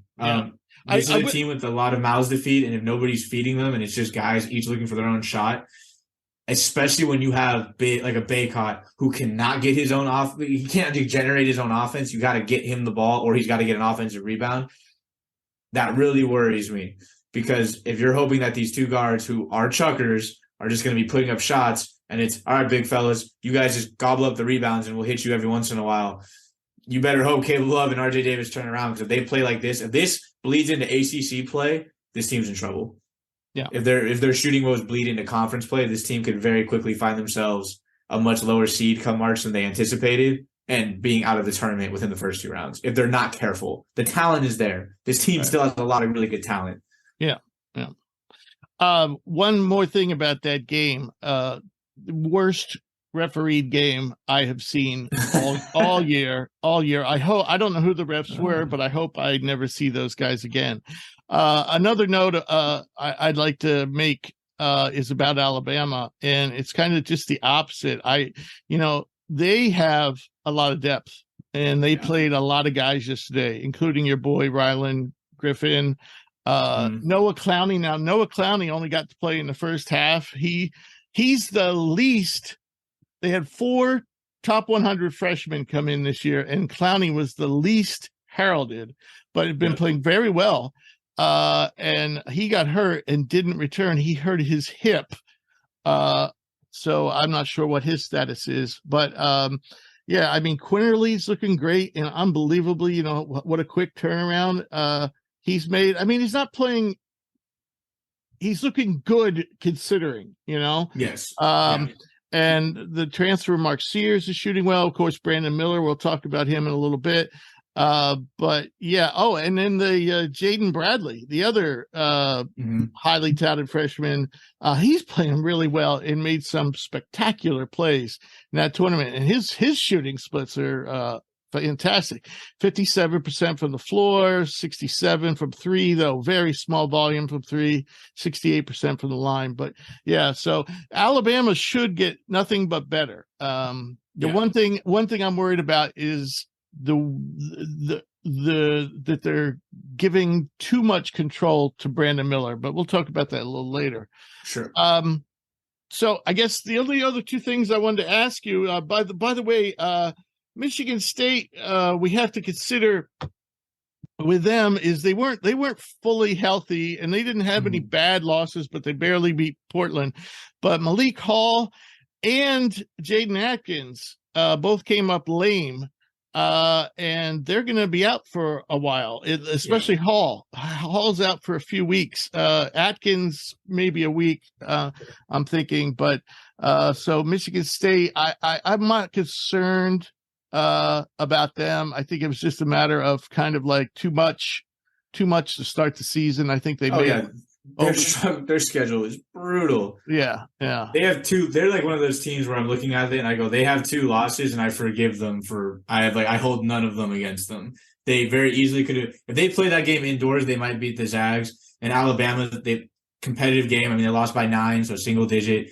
I think at this point the goal is just to try to get as healthy as you can, and they're like one of those teams where they're a 2-loss team that I don't hold any, like I don't even look at those losses as detriments to them. I think they stand pat. I wouldn't move them in rankings. I know that they did move down from 12 to 20, which okay, they have 2 losses, but I have no worries about this team. I think by the time Big Ten play rolls around, they'll be very much in the thick of it and very much so in contention to win the Big Ten. Right. Lastly, I don't want to dwell too much on them because, we talked a lot about them last week and how they were in trouble. And boy, oh boy, are they in trouble. That's Villanova. Villanova went 0-3 in this tournament. Now sit at 2-5. And their last loss to Oregon, which was a 7-point loss, may have been the most embarrassing yet of the season. I have a feeling they're not done embarrassing themselves. I hope they are, but Oregon used, because of a rash of injuries, including Nafali Dante, Biddle was out, Bartholomew was out, other guys were out. They used 3 walk-ons, Oregon did, and they still won. And it was embarrassing. Yeah.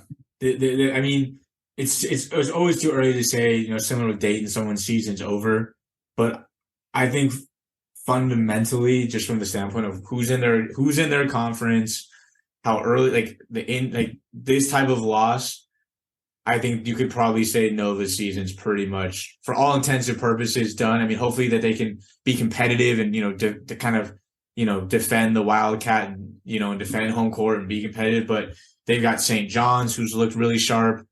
They've got UConn twice. They've got Creighton twice. They've got Xavier twice, who's looked good. To me, is a lot of it due to the fact that they're just banged up? They're missing their 2 best players.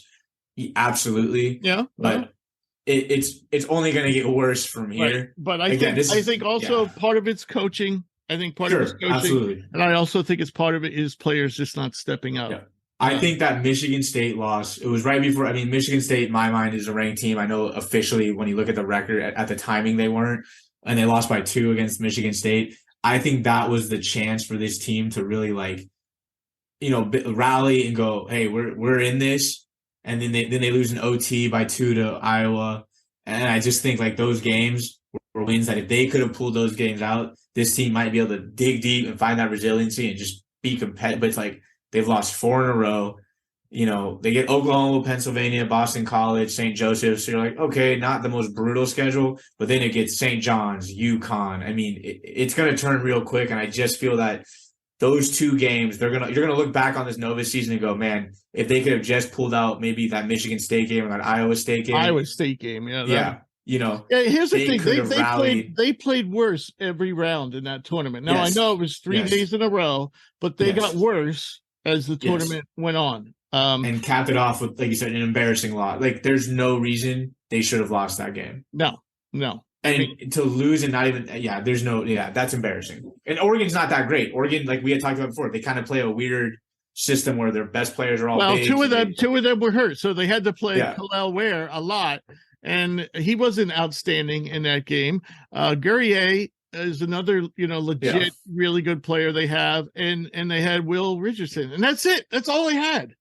And and then it was enough. And walk-ons, and it was enough. And it was enough, yeah. So one more thought, because we owe the University of Portland apology, because when we were with our guest last week, Eugene Rapay, we were talking about Villanova should have enough to get by Iowa State, and then they would face North Carolina, because there was no way North Carolina was going to lose to Portland.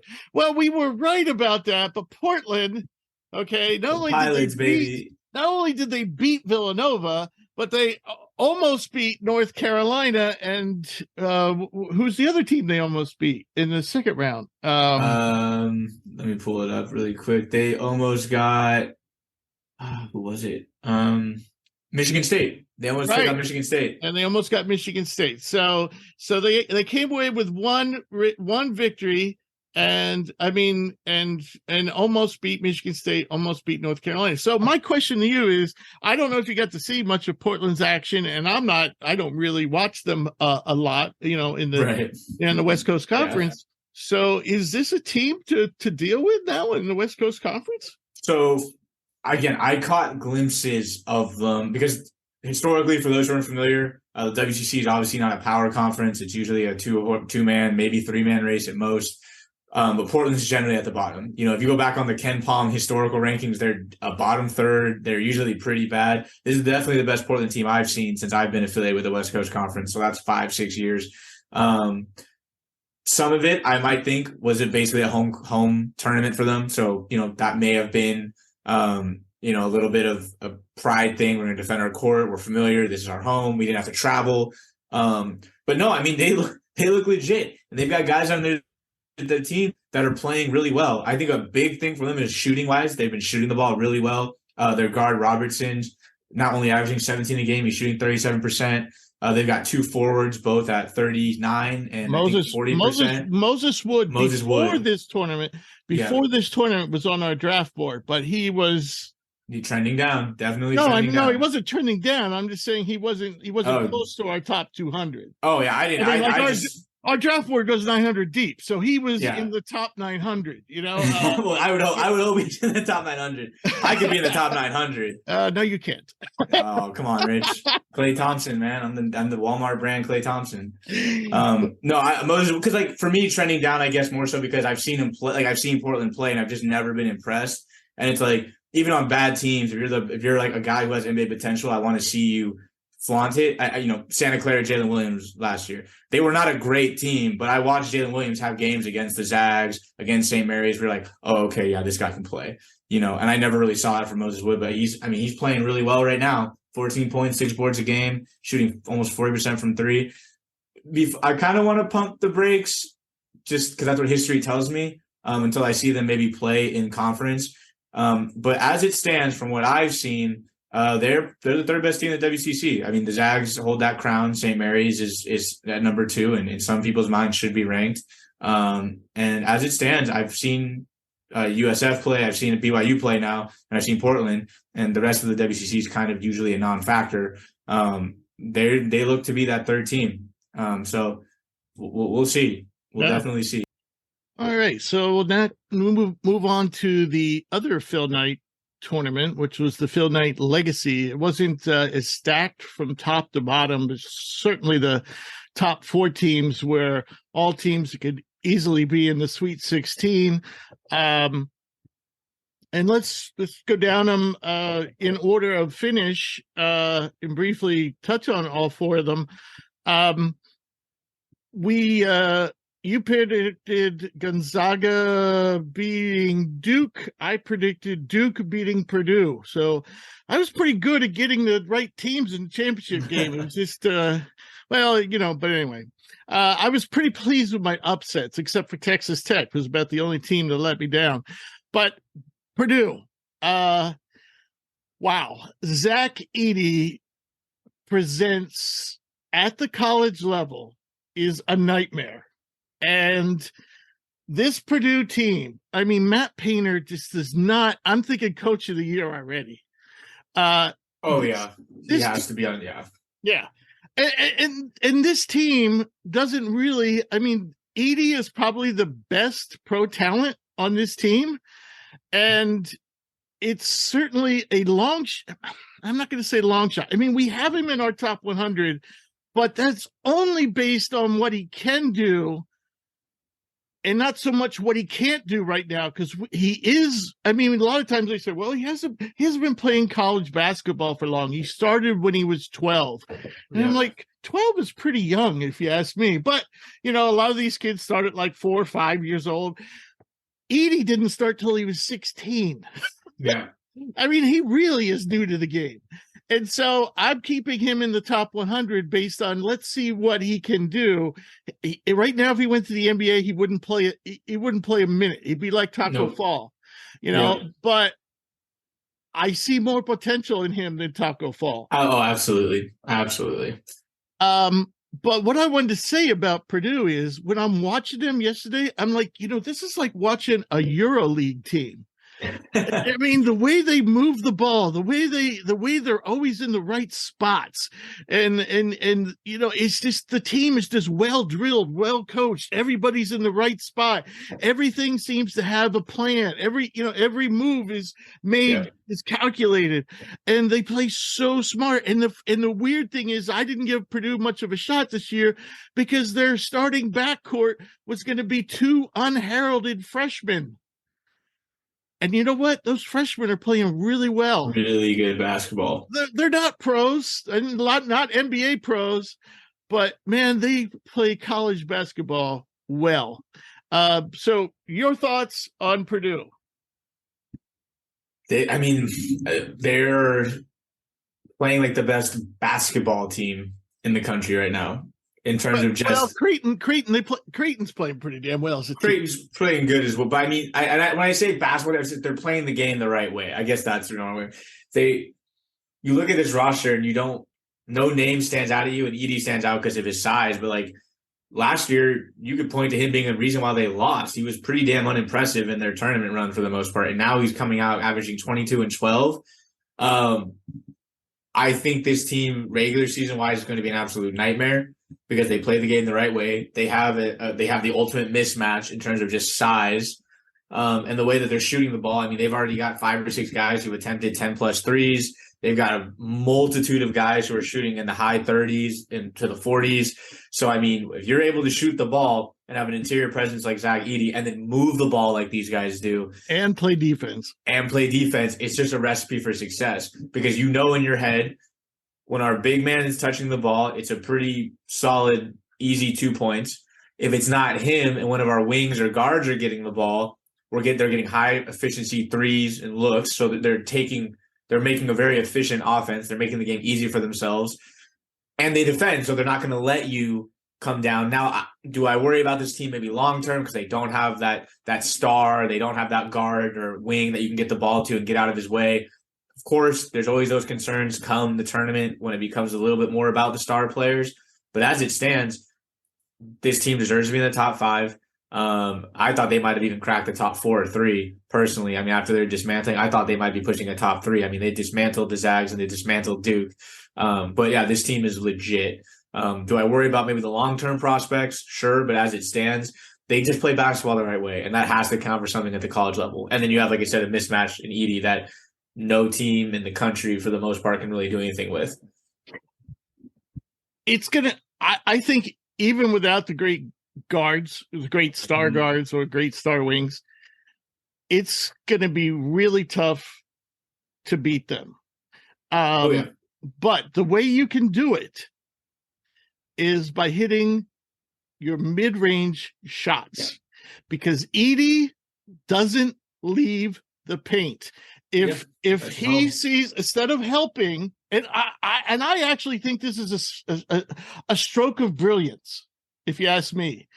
Edey says, I'm not coming out there because all you're going to do is drive by me and you're going to get a layup. So I'm going to stay right here and make you hit a 12-footer, make you hit a 15-footer. And you know what? Purdue couldn't hit a shot when they first started playing against Gonzaga. Yep. But yet Gonzaga couldn't get away from them. That game was like 12-4 seemingly for a half hour. and because Purdue was just missing every shot, but they were wide open, which we'll get to later. That's a knock on Gonzaga.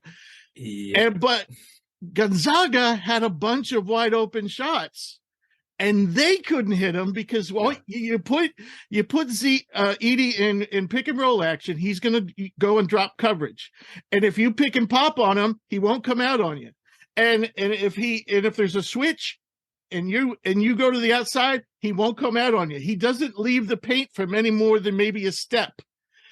If you can hit those shots, you'll beat him. But if you don't, you might not beat him. Yeah, no, I mean, it's what I appreciate is that, in basketball, generally, everyone has their list of things you want to be able to shoot. You want to be able to, pass and not turn the ball. If you want to be able to rebound, you can't do not every team can do everything. If a team could do everything, they'd be number one the whole year and they'd be undefeated and they'd never lose.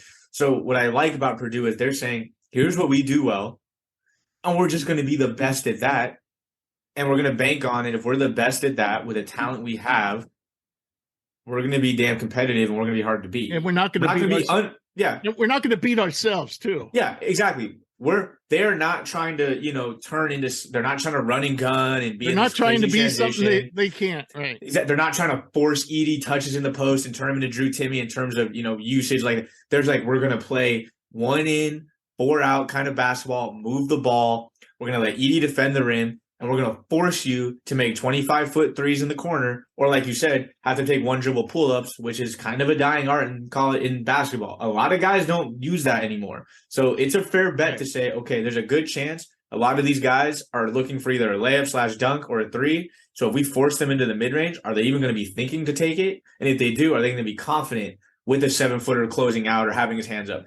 I just think that it's smart because they understand what they are and they play that way. And that's what the best teams in college basketball, you got to have an identity in college basketball. And I think Purdue has found theirs, and they found it early, and they're going to spend the rest of the season mastering it. And then come tournament time, they're going to roll out their game plan, and you're going to have to be able to beat it. And the other interesting thing was, they have a couple other bigs. I mean, not anywhere near Edey's size. Right. So they have First, and they have Kaufman-Renn, Trey Kaufman-Renn. And those guys, they're only about 6'8", 6'9", in that range.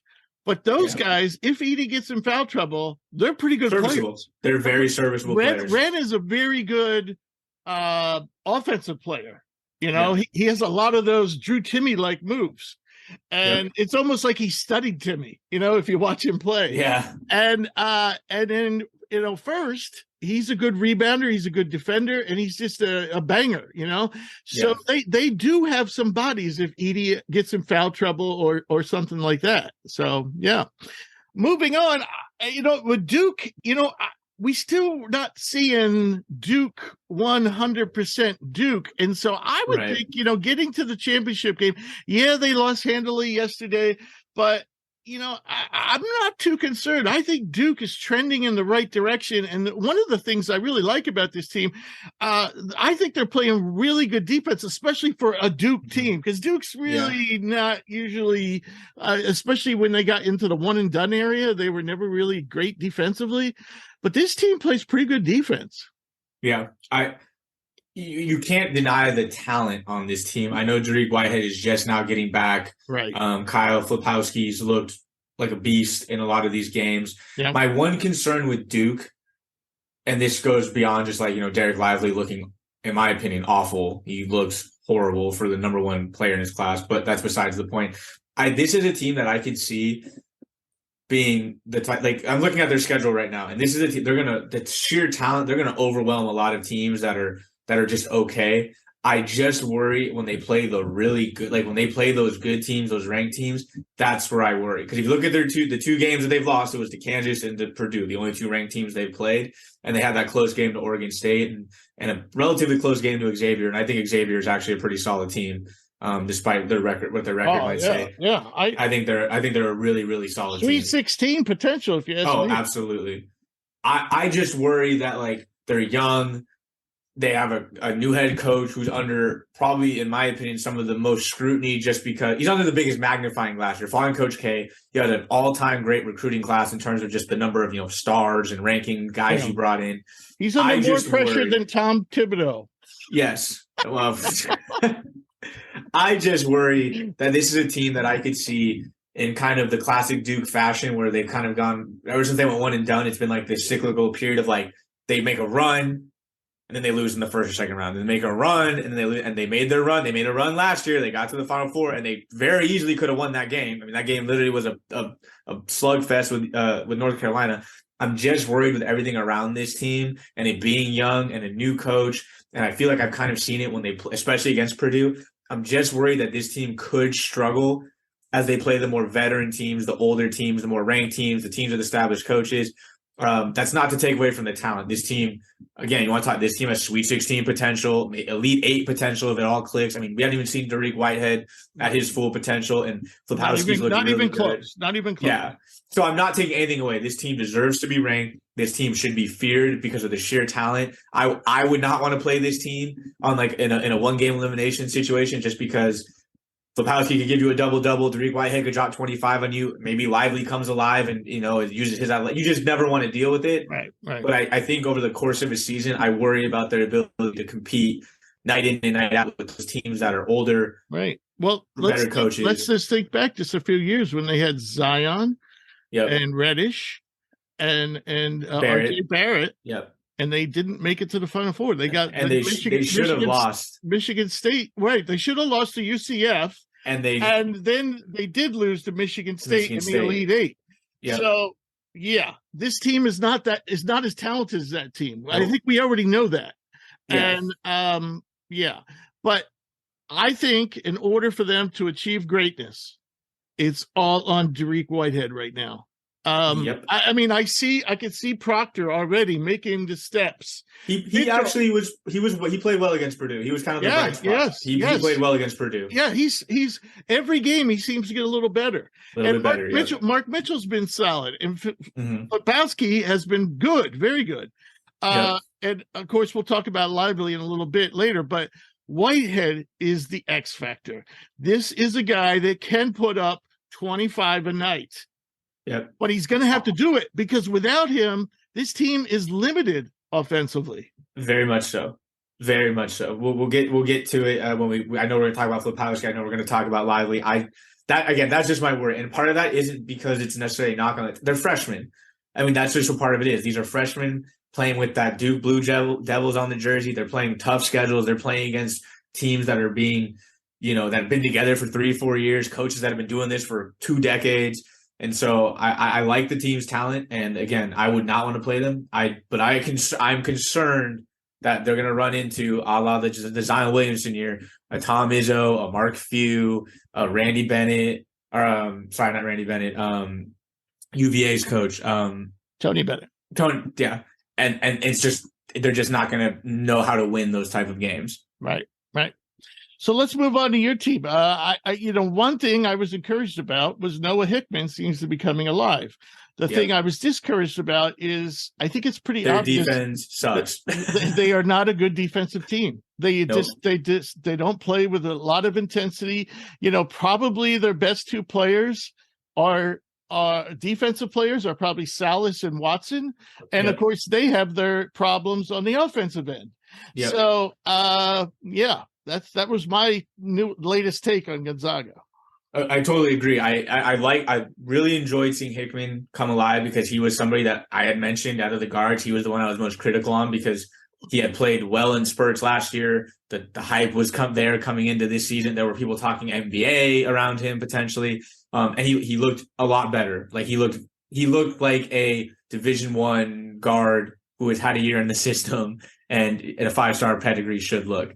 It's a team that still has some great bright spots and some pretty glaring weaknesses. The defense is going to be a problem. If you're not going to defend the 3-point line, this is a Zags team that can't rely on just outscoring you. Because outside of Timmy, right? Because they're not as good at transition as previous years. Yeah, and there's no knock, and there should be no knock, because the way I look at it is like, you still have a lot of talent. Maybe just shift that offense to a more of a half-court set. Yeah. Because if you go to a half-court offense, that highlights your best player in Drew Timme. It strengthens his offensive repertoire. You have good shooters. Bolton's a good shooter. Strother's a good shooter. Malachi Smith had a big shooting night where he was 5 for 5. Right. I mean, Hickman is definitely picking it up in the shooting. Exactly. Like, this team still very much so has Sweet 16, Elite 8 potential. Ben Gregg is proving to be a good shooter. Well, Ben Gregg needs to play more than, and I know that's where it's trending, but Efton Reed, I'm out on him very much the rest of the year. I think Ben Gregg is the third big in that rotation. It's Timme and Watson and Ben Gregg. Something that would interest me with this team, and I know I had mentioned this before, and I would experiment if I was few, especially with the WCC, and this is something they've done in the past. They generally run through it outside of St. Mary's and one other team. I would really be interested in seeing a team, if they were going to kind of push towards this offensive focus and say, defense be damned, we're going to really go all in on the offense, because clearly defensively we're just not what we've been in the past without Chet at the rim and without some of these other great defensive guards, Suggs at the 1. Yeah. I'm thinking I would be very, very interested to see Hickman at the 1, Bolton at the 2, Malachi Smith at the 3, Strother at the 4, because Strother, the one thing he's been doing is rebounding the hell out of the ball. He's crashing the glass. I mean, he's averaging over 8 a game, I believe now, and he's had, I think, 2 or 3 double-digit rebounding outings in big games, like against good competition. Yeah, Timme at the 5. That kind of lineup has the potential to almost be kind of like a Purdue-like system, where you have your Drew Timme anchor in the middle. We know what he is. On any given night, he's the best player in the country, and we know that. Strother, Bolton, Malachi, and Hickman, I'm looking at right now, are all shooting north of 40% from 3. Strother does have good size and rebounds well, and I still think there's more defensive upside to him that he's not unlocking. Personally, I think he could be a better defender. And I know for a fact that Bolton's one of the more reliable, just steady guys. And I think Malachi, I don't know if but this is a guy who averaged 20 points per game, 5 rebounds, and I think 4 or 5 assists last year. He is worth more than 8 points a game, and he's scoring really efficiently right now. I would really like to see an offensive lineup. Maybe they go with that, because it looks like defense it's not going to be there this year, regardless of who they roll out. Because like you said, their 2 best defenders are Watson's very underrated in my opinion, but Salas just isn't an offensive threat, at least not right now. Not yet. He has a potential to be an awesome defender. Oh, amazing! He's the best perimeter defender they have. In my opinion, and I see that night in and night out. It's just offensively, he's just so limited. Right. But I think that kind of small ball lineup, man, I think there's potential there. I'm not saying you use it, consistently, but almost how the Warriors use like their death lineup, that could be something where if they want to blow open a game and just stretch the court and let Timme operate as that lone big and clear out some space for him. With Timmy's passing ability and those 4 wing/guard hybrids, you could switch everything on the perimeter. You can let the ball fly from 3, and it allows Drew Timme to be the lone force down low. Defensively, there's still going to be struggles as long as guys like Hickman and Strother don't fully commit to the defensive side of the ball. Like, those guys have to pick it up. But offensively, that could be a very, very powerful 5-man unit. And that might be the Zags' best bet. Kind of the antithesis of like a Houston is we are going to just try. We're going to race you to 80 points. And if we get to 80, we're pretty confident we could beat anybody in the country on any given night. Right. I don't really have a lot to say about Xavier other than that I think that they proved that they're in this tournament by beating Florida, taking Gonzaga down to the wire, that this is a solid team. They played Duke really well too. If I remember correctly. I think if I remember correctly, they played Duke really well too. They played Duke tough as well. And so I think they're almost a lock to finish no worse than 3rd for the Big East, unless somebody gets hurt or something like that. And I think they're a lock for the tournament, and they have Sweet 16 potential. Yeah, so I really like this team. Yeah. So moving on, that's the end of our college notebook, and we'll move on to the draft stock report. And we're going to start off by everyone's hot topic in the draft circles is Brandon Miller. We had him, unlike a lot of people, had him in the mid-20s to start the season. Now he's in the lottery range, late lottery range. Didn't move him into the top 10, somewhat tempted. But let me explain about his game. He's a slender, lanky, long, 6'9", 200-pound wing. And he brings the ball up a lot for them. But in my opinion, as well as he's doing, and I might as well run over that, and I'm going to round up here, 20 points a game, 40% from the field, 48% from three, 81% from the line, 9 rebounds a game, 2 assists per game. Here's where it gets a little shaky. Only 0.3 steals per game, 1.1 blocks, so that's good. Also 1.7 turnovers per game. The thing I don't like about Miller is he's just one of these guys that seems to overestimate how good he is, with the ball in his hands. And things that he used to get away with in high school in AAU, he can't get away with anymore, but he seems to be the only one that hasn't figured that out. And I am very surprised that Nate Oates hasn't said, whoa, freshman, that guy over there, that fifth-year senior, Javon Quinterly, he's our point guard. You let him run the offense, and you work off of him, because they had a lot of problems. Brandon Miller looked like the top overall pick against Michigan State. Then the next 2 days, he didn't look so good.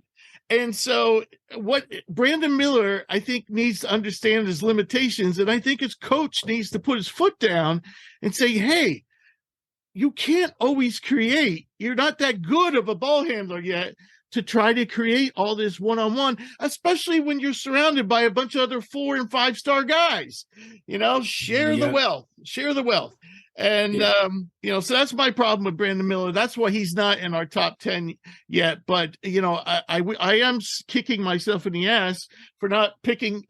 He was my original pick for most productive freshman.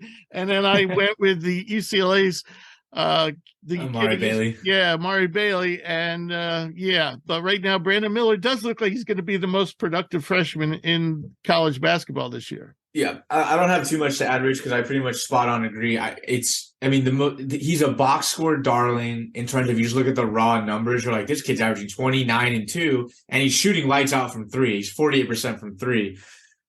The thing that kills me, though, and you've already touched on this, is that 40% from the field is pretty damn horrendous. And it's a very easy, when you pull up his scores. The Michigan State game, he did play really well. I'm not going to take that from him. But a lot of that production, again, has come against some pretty unknown, not great. His early 4-game stretch early on when they were playing these horrible teams, he was killing it. And that's where he was shooting 62, 75% from the field. But UNC, 19%, they nullified him, and he took 21 shots. And, they won in spite of that. UConn, 33%. I just think that this is a player that would be much better suited coming off the ball, because of the shooting stroke has looked really solid, and it would allow someone else to control the tempo and almost artificially help him with his shot selection. Yeah. Allowing someone else to go. I'm not saying. Yeah. I'm not saying he can't go one-on. I'm not saying he can't go one-on-one, but don't do it all the time. Yeah, you are not LeBron James, okay? And these games matter. This is not one of 80. This is not a one of 82 games. You can't be kicking the ball around all day. And so, okay. So now another guy I know you were particularly impressed with, and that's Arkansas's big freshman point guard, Anthony Black, who really played well in Maui. He's got a ways to go in certain departments, but I'm highly impressed. I love big point guards. Mm-hmm. Yeah, no, from what he is I watched him the summer going into his senior year, so kind of in between that. So he was probably 17, 18 range. And he looked a lot, again, it was summer ball. He looked a lot more casual. I didn't see this type of player from him. He just seemed to kind of, be out there playing, just because it was summer league or something to do in the state of Texas. The last couple of games, I mean, he's been playing. That Creighton game he played was really, really, really impressive. I know they lost. And wasn't that game fun? Wasn't that? And it was a great game. And I mean, to me, that was his kind of coming out party. His, hey, I am a 5-star. I think he was a number 7 recruit or something like that. That he was one of the best freshman performances given the level of competition, the environment. I mean, he had 26 points, 6 rebounds, 6 assists. He was 55% from the field. He hit a 3, so he was 33%. I really like this kid because, like you said, Rich, big point guards. There's just an inherent advantage. I can see over the defense. I'm able to just, use my size to be a pest on defense. I really like this kid. I think he's going to be, I mean, obviously Nick Smith's on paper going to be the best freshman, but I think Anthony Black's going to be the most important given how much he has the ball in his hands. Yeah. And, they're going to be like, you need to create for a Nick Smith. They're going to be running an offense with a Jordan Walsh, a Nick Smith. We talked about him last week in Stock Rising. They're forward. Trevon Brazil. Yes. I mean, they have a lot of really good players on this team, and they're going to need him to kind of orchestrate all that. And if he can do it, and it looks like he can, I'm high on this kid. I mean, he's a threat to pull down 5-6 boards a game just because of his size. He's a good athlete. I like to see the shooting stroke maybe sharpen up a little bit. He was pretty good against Troy yesterday, but I mean, Troy's not overly impressive, but he shot 2 for 4. If he can hover in the mid-30s with that 3-point shot, I can see this kid being, again, kind of the key that unlocks his Arkansas team. I really like this kid. I'm going to tell you something. This is not good news for Arkansas fans.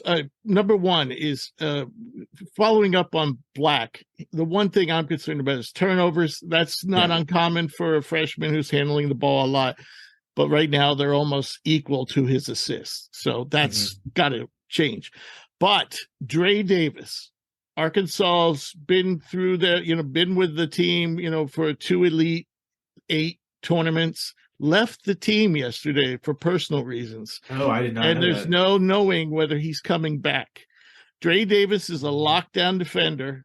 And obviously we said that one of the reasons why we kind of liked Arkansas better than Duke was they had Dre Davis. They had Trayvon Brazil. They had Ricky Council. They had guys that have been there, done that. Yeah. And Dre Davis was the biggest holdover, from last year's Elite 18. So I don't know if he's coming back. Probably no one does at this point, but that was sad to hear. Dre Davis has always been one of my, if you're an admirer of intense defense, he's a player to watch. So hopefully he comes back. But if not, more pressure falls on Anthony Black. Agree. Yeah. I still think Arkansas is going to be okay because Nick Smith has the potential to be in that Dariq Whitehead kind of category of a freshman that can come in and give you 20 points a game. Oh, yeah.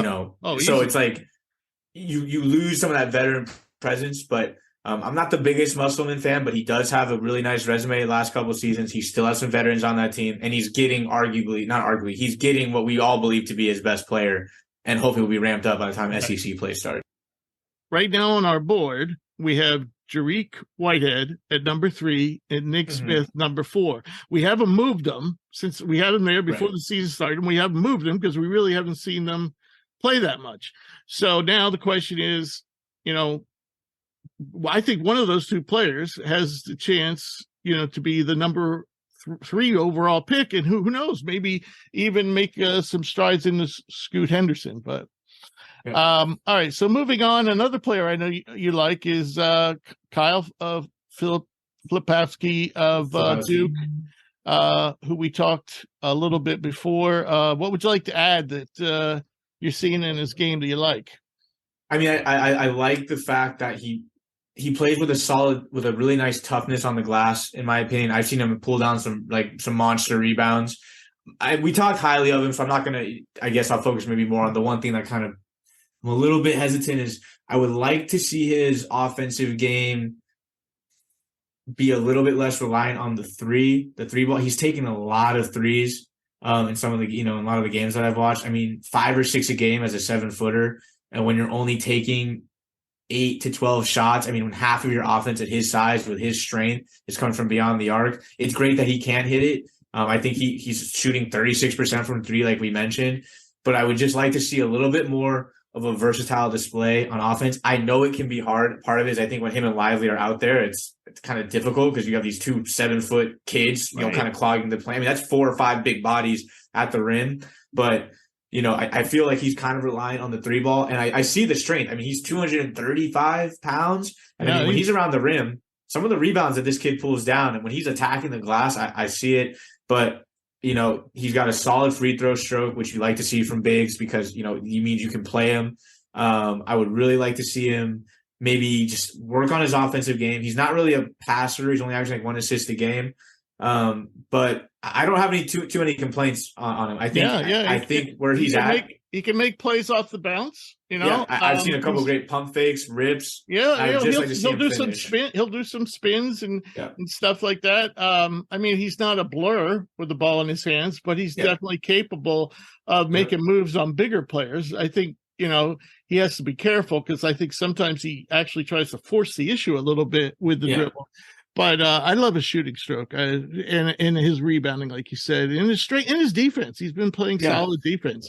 So he's only the only game he got into foul trouble was with Purdue. And I mean, again, you're asking a freshman to guard you're asking him as a true freshman to guard Zach Edey. And it's outside that game, he's had, I think, 2-3 fouls a game. And I mean, he's playing 30 minutes. So I think he's going to be one of the more solid kids that you're going to look at, he's going to finish the season and he's going to be right around 15 points, 8-10 rebounds, shooting mid-30s from three, hopefully get his shooting percentage up a little bit, mid-40s from the field, and you're going to be like, this kid was everything. He was exactly what we expected from a 5-star top 15 prospect. Right. And a lot of people didn't, I mean, even we started him in the season like in the high 20s.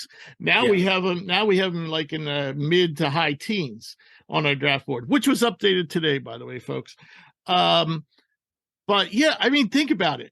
If you take him off this Duke team, they're in trouble. He's kind of carried. Oh, yeah. He's been their best player. Him and Roach. Yeah. Have carried. In my opinion, Flipowski's been their best player just because he's given them, the way Lively's been playing, he's given them a legit interior presence, at least on the rebounding side, and he's shooting just well enough to keep the floor stretched. I think I'm not the biggest Jeremy Roach guy. I think he's solid. I know, but I think Flipowski gives them a legit. By midway through this season, I mean, I know Derek Whitehead's going to be there, but it's going to be the Flipowski-Whitehead show. Like, those two are going to be carrying this team in terms of the scoring, scoring burden. Yep. So the next guy is a guy that we talked about in our preseason special, and that's Sully Boom. And basically, I hadn't seen Sully. I knew he had been putting up huge numbers at UTEP, but I hadn't seen him a lot, maybe once or twice. And of course, when you're playing at UTEP, you kind of, anytime you see somebody, throw up 20, 25 a game, you're still somewhat skeptical. Well, you know what? He's almost producing numbers like he did at UTEP with Xavier, who's played a tough schedule. Mm-hmm. Right now, Sully is averaging, I'm rounding, of course, folks, 16 points a game, 52% from the field, 52% from three, 90% from the free throw line, 4 rebounds a game, almost 4 assists per game. Only 1.1 steals, but the funny thing about that number surprised me because anytime I watch him play, he's always like pestering the ball handler and making deflections and tipping it away. And I guess that's the funny thing about steals is a lot of times the guy who gets credit for the steal isn't the one who actually made the play. And so he's a very pesky on-ball defender. And so Sully, to me, is that fourth piece, when you think of Xavier, because they have Kobe Jones, they have Nunji, and they have Fremantle, and now they have him. I mean, we're talking about 4 really, really good starters. And I think that Sully has now moved into our top 100, and I think he has a chance to maybe play in the NBA. He's probably not going to be a star, but he's definitely improved his. I think Sully's a great college. Like, he gives them like you said, another fourth option. He's playing really well. And again, like, it's always hard when you look at guys coming from a UTEP. He was actually at USF. First year. My last year there was his first year there. So I actually saw him play in person and wasn't really impressed. His shooting percentages were pretty freaking awful. But like, I'm watching him now, and it's kind of awesome to see, like, this guy is playing basketball at he's finally hitting that peak. Like, I think this is where this is the type of player I think we envisioned, because he's from Oakland. Like, I've seen him play when he was younger. I don't think he's going to blow you away. And I think he kind of had that 2-3 game run in the Maui or the Phil Knight where he was averaging, I think he had like 15 then 22 then 23 or something like that. Yeah, I think he scored in the 20s in the first 2 games. I think yesterday. Yeah, and then he got 10 against the Zags. I think yesterday he had like 14 or 15. He's the team's leading scorer right now. Yeah, and he's played really well. Like, he wasn't great against the Zags offensively, but he was second half he was. First half he was invisible. Yeah. So I just think that, like, I don't, do I see like NBA? Maybe, we'll see how the rest of the season shakes up. But I mean, it's a luxury to have when you add another guy to your roster who, at any given point can give you 15 to 20. And that's what he's doing. Right. So the next guy on our list is a former Gonzaga player, a player they could use right about now. And that's Omar Ballo, who personally destroyed Creighton. Even the game's close, okay? But Ballo was like unstoppable inside. Now you might say, he's big and blah, blah, blah. But the thing of it is, yes, he doesn't show an aptitude right now for shooting. But he certainly is a force on the inside. And the reason why I think he still might have a shot in the NBA is, despite his huge size, he gets up and down the floor pretty damn fast, and he moves laterally pretty damn fast. So I'm thinking, worst case scenario, I think he needs to lose some more weight and get in a little more shape, which he has to some degree since his Gonzaga days. But I mean, he's kind of unstoppable on the inside like Edey. But I think, because he shows potential on the defensive end, might have a chance in the NBA. Now, he hasn't cracked our top 100, but after that performance against Xavier, he's definitely moved up close to our top 100. Yeah, I think, like, Christian Koloko last year was the starting Arizona big. They're different players. Koloko was a much better move. Like, Koloko was a legit defender. He had that ladder. He could defend, jump on the perimeter. He's a better shot blocker. But I mean, Ballo is an absolute load. I mean, they have him listed at 260. No way. There's no way that guy's 260. Yeah. It's funny you bring that up. I said to my wife, because I said that on TV, and I said, if that guy's 260, then I'm 120. Because, that dude, he's got to be pushing at least 300. I was like, if you wanted like 285, I might buy. Yeah. Maybe I might buy 285, 290, 260.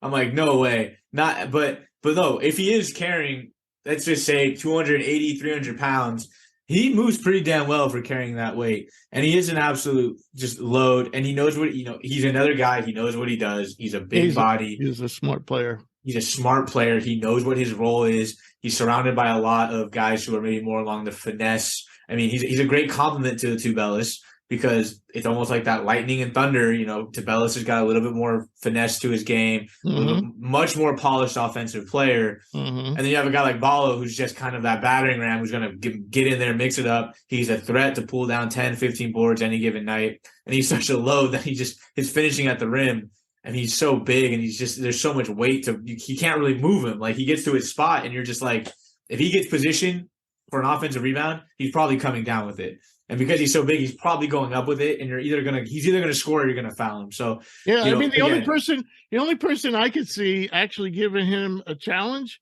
is Zach Edey. Yeah, exactly. I could see like it'd have to be like a Zach Edey or a Baycott or a Shibwe, and even those guys don't have the weight he has to throw around. No, I think they'd bounce off of him too. Yeah, like he's an absolute load. So yeah, I think 260 is generous. But for what he is in college basketball right now, I think that the Wildcats have to be absolutely thrilled. would I like to see him maybe develop more in terms of the skill set for a potential NBA shot? Sure. But for what Arizona needs him to be, I think he's definitely one of the more pleasant surprises. And I don't think there's a single team in the country that would look at 19 points, 10 rebounds a game and say, I don't want that. So, yeah, I wish, and I understand why he left. Tommy Lloyd left, and then he was a Zags guy, and he brought Balo with him. But, yeah, we could use some of that because Afton Reed ain't getting it done. Right. So, as I said earlier, in Creighton's performance, all 5 of their starters were in our top 200. And I think 4 of the 5 probably improved their draft stock at least a little bit at Maui. But the one I think to improve the most is little Ryan Nebhard. You want to talk about Nebhard? I mean, the one thing that he's just such a gamer. He's such a little fighter. He's such a little scrapper. And I couldn't believe, he played almost the entire game. I think it was against Arkansas. And he never slowed down, He's just, and the kid's fast. He's great passer. I mean, right now, 40 assists and 9 turnovers.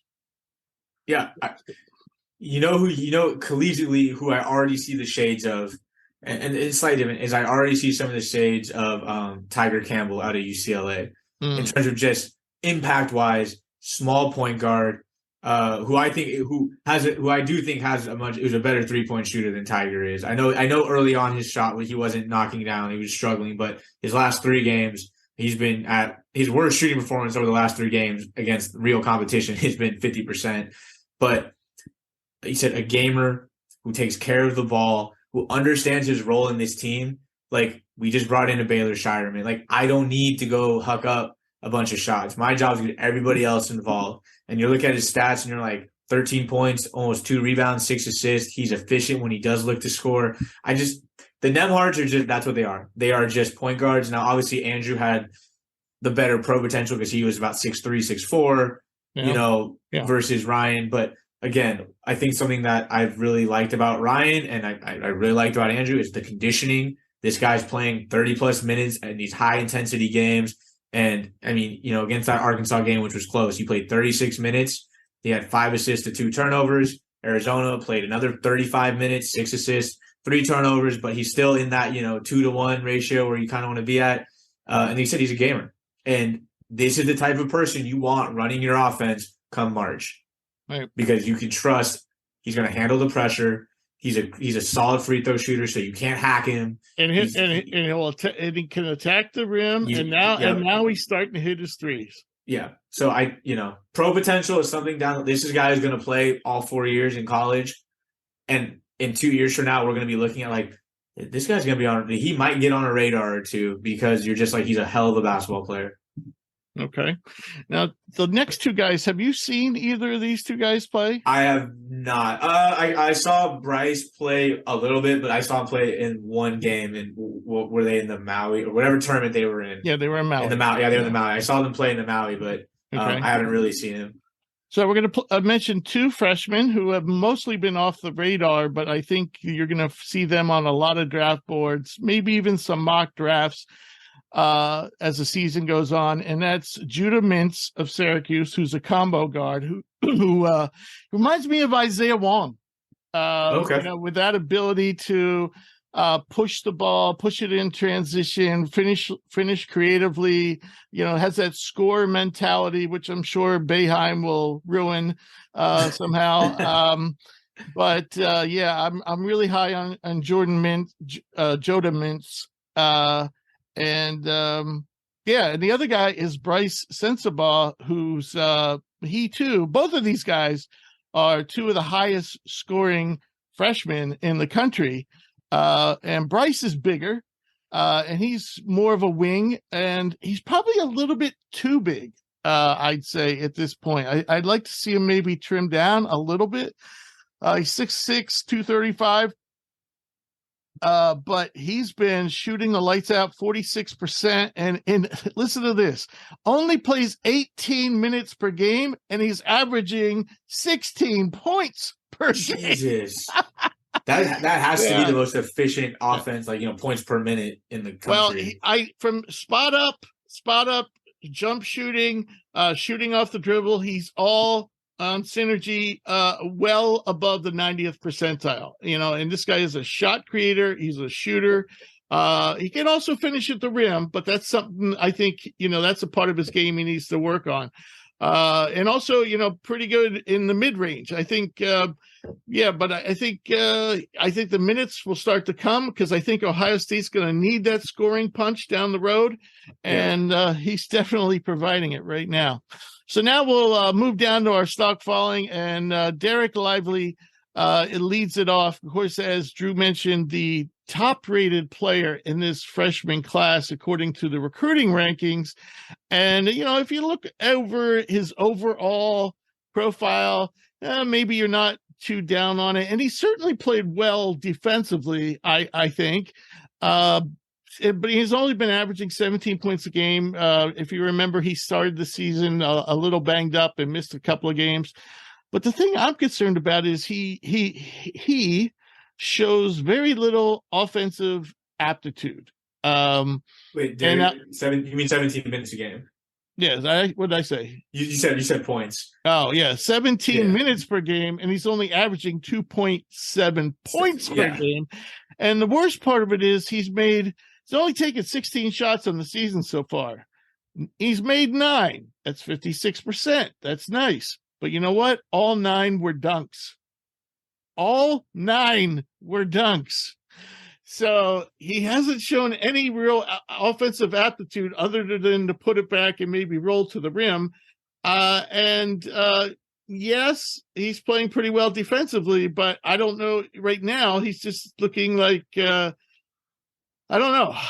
I'm really, I think in terms of just, if you want to match profile, the school he's playing for, he might be the biggest disappointment. Just because like he's the number one guy coming in, he's at Duke, highly touted class. The defense is great, but there's going to become a point when Duke's going to need that third option, and Lively does not look to be that guy. He looked pretty much helpless in the Purdue game. He had some nice plays, he had 2 blocks, 2 steals, but he just seemed like such a non-factor. If he was their first big off the bench and he was like a kind of a specialized, like, hey, you're going to come off the bench and give us, defensive minutes, but like you're the number one recruit in the class. There's not really a lot to say, almost because there's not really a lot to analyze. He's so slight. His only chance against Edey, 7'1" guy with long, I don't know what his wingspan is, but it's long. Yeah. But his only chance against Edey was to basically try to cut around him when the ball was coming in and try to swipe it away. Swipe it, yeah. Yeah. And he did that a few times, but he had 2 steals. Yeah. Early in the game, he was having some success, but he ultimately fouled out, Yeah. So yeah, he's definitely, he's still in our top 20, but Filipowski has passed him, on our rankings. And, so if this keeps up, I still think somebody will take him as a first round pick. Oh yeah, but the pedigree, the 5-star, right. But right now his stock is definitely falling. So the one guy I want to talk about with Creighton, who I thought struggled at Maui, mostly on the offensive end. I thought Arthur Kaluma played very well defensively for Creighton, and he's probably their best overall defensive player. Overall, Kalkbrenner obviously is an elite rim protector. But Nebhard and Trey Alexander can really get after it on the ball. But I think Kaluma gives you a little bit of both, the inside, outside. So I'm not worried about his defense. What I'm worried about is he's not really buying into the system. And I wonder if he's maybe, reading his press clippings that he's supposed to be a first round pick or whatever. And he seems to be trying to do too much, where Creighton's whole system is based on ball movement. And he's just constantly putting it on the floor or trying to jack up shots, especially off the bounce. And, last year, where we wanted to see him improve is a 3-point shooter. He's made slight strides there, but he's still only shooting 31%. And turnovers, I think against Arkansas, he had at least six turnovers. He had 6 against them, and he had 4 against Texas Tech. He was better against Arizona. He only had 2 against Arizona, but offensively, I think only made 2 shots. Right. So I think Arthur, worst case, I think if he keeps on going out of this way, he's going to work himself out of first round contention. Yeah. And I think he's better off, playing within the system, slowly, incorporating that one-on-one play, put the ball on the floor and taking, jacking up shots, so maybe you have to stay another year. But right now, if he keeps it up, I think he's going to fall into be a second-round pick. He's interesting because, like you said, his defense is, and that's what Creighton really needs. Is his defense is the most important thing he brings to this team's table, in my opinion. Like if he's defending at a high level with the way this offense runs and the other scoring punch they have, they're going to be tough to beat.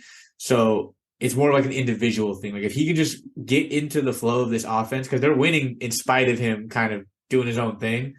This team's going to be really tough to beat, which in turn will raise his draft stock. Because the reality of it is he's going to be the type of player when he gets to the NBA, he's going to be a 3 and I say 3 and D, but he's going to be a 3 and roll player kind of guy. Like his offense is going to come from his defense. It's going to come from other guys creating for him. So buy into that now. Show that you can do that now. Go defend at a high level because he's what, 6'7", 6'8"? In that range. I mean, and he plays bigger. He plays bigger. Exactly. There's no reason he can't guard 1 through 5 in the college game. I mean, 5 excluding the Zach Edey's and Baycots of the world maybe, but there's no reason he can't guard 1 through 5 in most situations. And that kind of versatility gets you drafted. And if he can just be solid on offense, I mean, this team's going to be tough to beat. And they are tough to beat the way he's playing. I think like his defense is what they really need him for. But if he just buys into the system, right. So the next person on our list we're not really going to talk about because we already covered him, and that's Deron Holmes of Dayton. Next person on the list is Armando Bacot, and the only thing I would add that we haven't already said about Bacot, and I guess I did talk about this a little bit, but how his turnovers killed them again, killed the team against Iowa State, but they also were very apparent yesterday in the loss to Alabama, and he is averaging on the season 1.1 assists per game, 3.4 turnovers per game.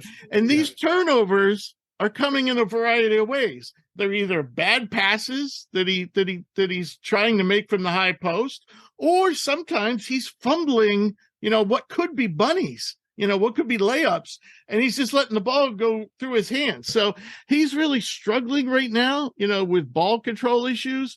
And so we were already probably higher on Bacot than most, and I think his defense is underrated. But you can't commit that many turnovers. And I'm going to say this again: Hubert Davis needs to put Pete Nance in the high post. Pete Nance flourished in the high post at Northwestern.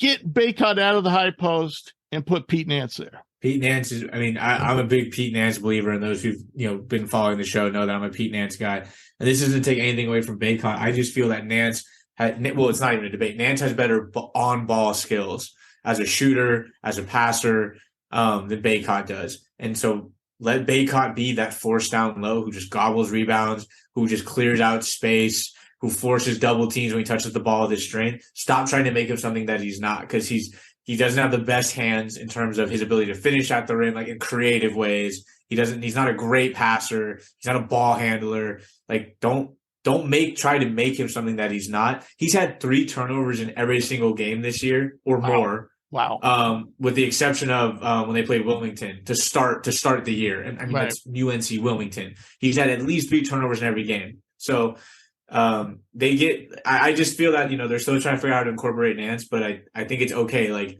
if Bacot for whatever reason feels that he needs to be the focal point of this offense, I don't know what he's on, because that's just not his game. Pete Nance is much better suited, because when he catches the ball, those elbows at the free throw line, he's a threat to turn and shoot if they sag off. Which Bacot is not. He's a threat to pass, which Bacot really is not. And he's a threat to, even if it's cleared out, be able to make a 1 or 2 dribble move and make a quick move in the post, which Bacot doesn't do. And again, that's not to say Bacot's not a good player. Bacot could do that, but yeah. But like Pete Nance has that finesse where he can take a dribble, he can throw a one move, fake, spin, hook shot. He can throw fadeaway jumper off one leg. Bacot's, I'll put my head down, I'm going to the rim. Nance is just more versatile. That's just my take on it. He's a triple threat, which is what you want. From the high post. That's what a triple threat means: pass, shoot, dribble, and that's what he is, and that's what you want in the high post. Yes, agreed. So, all right, so we won't dwell on this guy either. We opened up the show last week talking about this guy, and we talked about him earlier when we were talking about Maui. That's Matt Bradley, San Diego State, and the only thing I'm going to add there is, and Matt has always been a volume shooter, no matter where he's been. This year he's hitting career lows from the field, 33%, career low from 3, 26%. Yep.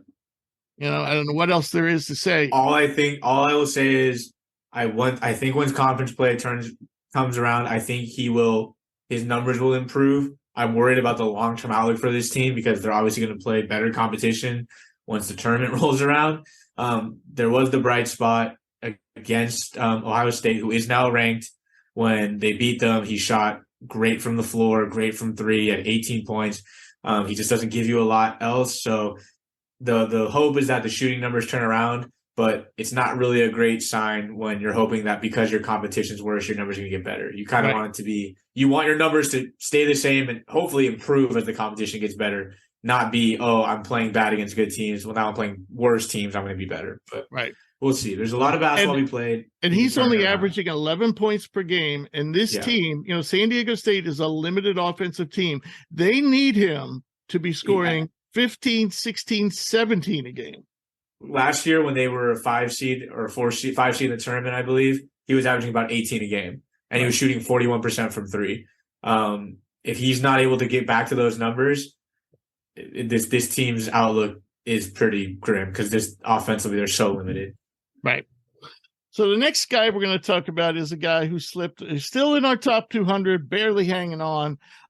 Played at Tennessee last year, was a 4 or 5-star recruit. I think he was a 5-star. Brandon Huntley Hatfield transferred to Louisville, I guess, because he thought he wasn't used properly. And I thought, he should have been used more last year. And it's funny. This guy reminded me, this won't ring bells for many people, but he reminded me of Bob McAdoo. And Bob McAdoo was, in his day, was this like gold, mid-range maven, could, I don't even know if they had the 3-point line back then, but Bob McAdoo probably could have hit threes. And it was great rebounder, good shot blocker. Huntley Hatfield, just like this whole Louisville team. Now, keep in mind, Louisville really stinks at the guard positions. And his numbers aren't bad, but he hasn't taken that step up. He's shooting 20% from 3. He's only averaging in 28 minutes per game, a 6'10", 260-pound guy, only averaging 6 rebounds per game. That's not good, Deron Holmes. We love you, Deron. Hit those boards. And the other thing is about a 6'10" guy with Hatfield, only 0.3 blocks per game. Yeah, so, I was going to say I know he had 1 block against Cincinnati when they lost. So he might have 1 more in there somewhere. Right. So he might have 2 blocks on the season. Yeah, I mean, this guy, when you see him, when he's, I saw him at Spurs last year, and you could just see the talent, the potential just dripping off of him, and you wanted Rick Barnes to play him more. And so I knew why he transferred, because he felt like he didn't get the playing time, but now he's getting the playing time. Admittedly, Louisville's a mess, but that doesn't mean you can't rebound. That doesn't mean you can't block shots. So yeah, I think what bothers me is his numbers look okay, but they are super propped up by those early games they had against, what was it, Wright State, Appalachian, whoever they lost to. Yeah, right. We listed them off earlier. Yeah. His game against Arkansas was awful. He had 3 turnovers, 3 fouls to 2 rebounds and a point. And his 1 point came at the free throw line, obviously. And against Texas Tech, he was arguably worse, where he had 3 points. Or he did have 4 steals in that game. I do remember he had 3 points and was 0 for 4 from the field. He made 3 free throws. So It's like when he's had to play against competition that you would like to see, like those are the games where, like, okay, look, we know your team's not great, but like go pull down 9, 8 rebounds, go block 2 or 3 shots, and go score 10, 15 points because you're the guy. So I'm pretty out on Hatfield, to be honest. I have seen nothing. I mean, again, I see the potential. 6'10", he's on all that, but I'm and he's got some pretty moves on offense. Yeah, I'm just kind of out in the fact that I've always been a believer, and I've always said this about basketball at any level, even the worst teams at any level, someone's got to put up points, someone's got to grab rebounds, and the fact that he's not even really doing that on a bad team, I could forgive him if he was averaging 14 points, 9 rebounds, 2 blocks a game. I'd be like, hey man, he's out there at least trying, but I mean, he's really propped up by those 3 early games, and he had a decent game against Cincinnati, scoring wise. So I'm kind of out on Hatfield personally. Right. So another guy who's in danger of slipping out of our top 200 is Brandon Slater from Villanova. And, he's probably the player that's that I expected to step up, with Justin Moore being injured. I mean, he's not a point guard. He's a wing. But last year he was clearly Villanova's best athlete, best defender. And the problem was he's kind of a passive guy on offense. And so you hope he was going to take the next step this year because they were going to need his offense. And he's improved his shot attempts. He's gone up from 8.5 a game, almost to 12 a game this year. Problem is he's not hitting them. 38% from the field, 25% from the three, well below what he did last year. He is 94% from the free throw line, and he is getting to the free throw line 5 times a game. So that's all positive. 6 rebounds per game is positive. But he's almost averaging as many turnovers as assists. So, all in all, it was always a question whether Brandon, had that NBA. Did he have enough to make it in the NBA? And I thought that this year was going to be the telltale year. And right now he's definitely not trending in the right direction. The sad thing is this is just more of an indictment on their situation. I think Brandon just was never built to be the guy. And with Whitmore down, I feel like this is more of just an indictment on the situation. I mean, yes, you would like to see him step up, but I don't think he was ever built to be the guy. Right. And now he's being forced to be the guy, and it's just showing this is a guy who thrives as that third player who can kind of do a little bit of everything. Like this was a guy who was at his best when he could be, just another guy, kind of a glue guy. And now you're asking him, hey, you need to be our leading scorer. We need you to rebound. We need you to create, defend. And it's just not his game. Drew, what do you say about a guy who was once touted as a first-round prospect and is the brother of the former number 3 overall pick in the draft? He's been in school for 3 years. He must be racking up the numbers, right? And we're talking about Marcus Bagley of Arizona State. Marcus Bagley in 3 years has played 17 games. 17 games in 3 years. He was hurt almost all of last year. This year, he played the first 2 games. He got hurt again. And now apparently he's healthy. And we find out he's been suspended by Coach Bobby Hurley indefinitely. There's really not a lot to say at this point. I actually forgot he was on the team. When you said Marcus, I'm serious. When you put him in there, I was like, Marcus Bagley. And I was like, oh my God. I was like, oh God, yeah. I had to go back and look him up and make sure I was the guy I was thinking it was. I completely forgot he was on the team. When he has played, he hasn't been good. I'm just talking about. Well, he's been okay when he has played. Oh, I'm talking about this the 2 games he played this year. Right. He hasn't been great. I mean, he's shooting barely 30% from the field. I think he's at 31%. Right. And I mean, a part of that is I get you haven't played, so there's some rust there. But well, 3 years in a row he's gotten injured, and now. This is kind of the shitter get off the pot year. I mean, he's now, what is he? No, he definitely got off the pot. He just said, I'm not going to even play anymore. Right. So he's still only 21. Okay. Yeah. And the guy, can shoot, and he's a big, I mean, you could even call him a big guard if you wanted to, but damn, Marcus Bagley, Marvin Bagley, he kind of been a pain in the ass in where he's played too. Absolutely. So I don't know. It's just not looking good. So finally, it would not surprise me if he were to transfer after this year. I that think would be crazy. Well, all I'm going to say is Marcus Bagley has been in our top 100 for 3 straight years. 3 straight years. Just leave him there because he hasn't played. We can't take him off. We know he has talent, but you know what? When I heard he was suspended, I'm like, the hell with it. He's now dropped out of our top 100. As you should. At some point, it's like, I got to see you play. Yeah. Like, because then at what point is it just like, okay, dude, there's a lot of 6'8", 6'9" forwards around that have some shooting ability, solid athletes. Like, you're not such a one and done. You're not such a one and only unique prospect, man. We're gonna have to move you if you're not playing. At some point, I'll take a guy who might be a little less of an athlete or a little less of a shooter, but at least I can see the production. I can project his future. Right. And the only reason I say I wouldn't be surprised if he transferred because now he hasn't played. I'm assuming now Hurley's mad at him. Exactly. Hurley's mad at him. And I'm assuming he has NBA aspirations. I'm not saying he's a league lock, but I'm assuming that's where his head's at. It's like, I'm going to the league. So it's like, I would not be surprised if he left and just went somewhere else just to try to put together at least one season's worth of film. Right. He kind of has to. For all we know, Hurley's fed up with the injuries. Maybe they think he's dragging it out. I don't know.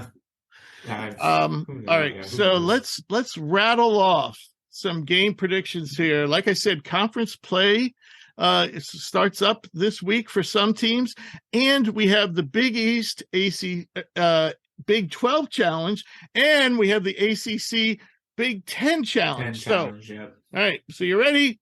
Here we go, Drew. Syracuse and Illinois. I'm taking Illinois. Me too. Baylor at Marquette. I mean, I'll go Baylor. Yeah. I don't see Marquette's okay, but yeah. There's a reason Baylor's number 5. Here's a tough one: Virginia at Michigan. It's at Michigan. I'm going to take Virginia just because the way they play. They've kind of gotten into some uncharacteristic shootouts recently, but I think Virginia's up to number 3. They always just are solid. I think Michigan's kind of anything but solid. There just seems to be a lot of volatility with that team the last couple of years. So I'm going to take Virginia. I'm going to go with Michigan and Hunter Dickinson. I think he might present a matchup problem for them. This one's pretty interesting, too. Ohio State at Duke. Just to piss off my brother, I'm going to take Ohio State. All right. I'm going to go with Duke, but I think that game's going to be fairly close.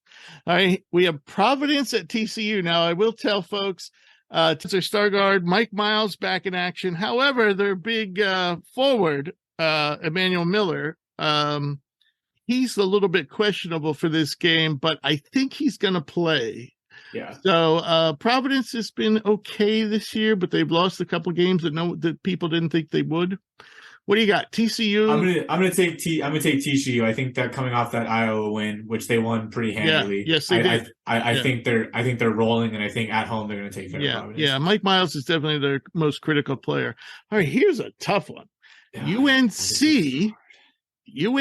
at Indiana.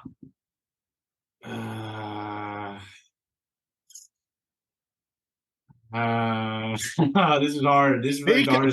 They caught against Trace Jackson. I'm gonna take Indiana at home. I feel like UNC is still kind of teetering right now, and I think having to go to Indiana, I think that's gonna kind of push this one in Indiana's favor. Had this been at Carolina, I think I would have went with whoever the home team was in this matchup. Right. I agree. So far we've only differed on we differed on 2. We differed on 2 so far. Yeah. So Michigan State at Notre Dame. Notre Dame undefeated, but not tested. I'm taking Michigan State because I think they're the exact opposite. They have 2 losses, but they are very tested, whereas Notre Dame hasn't really played anybody. And I think Michigan State has a grittiness and an athleticism about them that might give Notre Dame some trouble. All right. I'm going to go with the Irish because Michigan State's had a killer schedule. They're going to be missing 2 players, Malik Hall and the little guard, Jaden. I'm sticking with my pick. Jaden Help me out here. Shaedon Atkins. Yeah. Who's not a starter, but he's a nice little spark plug off the bench. I'm going to go with the Irish here. They really can present matchup problems with their shooting. All right, another killer of a game. Creighton at Texas. I've been riding with them so far. I'm going to stick with Creighton. But I think this has the potential to be the best game on the list, at least in terms of like offense at Texas. I'm going to go Creighton though. Yeah.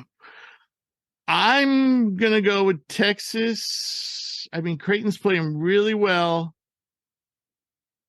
but they just had to do all that traveling, and Texas has better depth, though. Yeah, but I'll tell you what, if Texas plays like they did against Gonzaga, they're going to be impossible to beat. Yeah, they'll beat anybody. So, right. All right, we got Baylor at Gonzaga. Go Bulldogs, baby! I'm gonna go with the Zags. I think this will be an interesting game. I've only seen Baylor play once this year. I've obviously seen pretty much every Zags game. Right. I think Baylor just sometimes they haven't overly impressed me. They seem a little sloppy. They just don't. I think this is a Zags game because I think the Zags are going to be able to kind of get this game a little bit. I think they're going to be able to force Baylor to be a little bit hectic on offense and kind of just disruptive enough. And it's at home, and the Zags generally defend home court very well against anybody. So I'm going to take the Zags. I am as well. Well, so we agree there.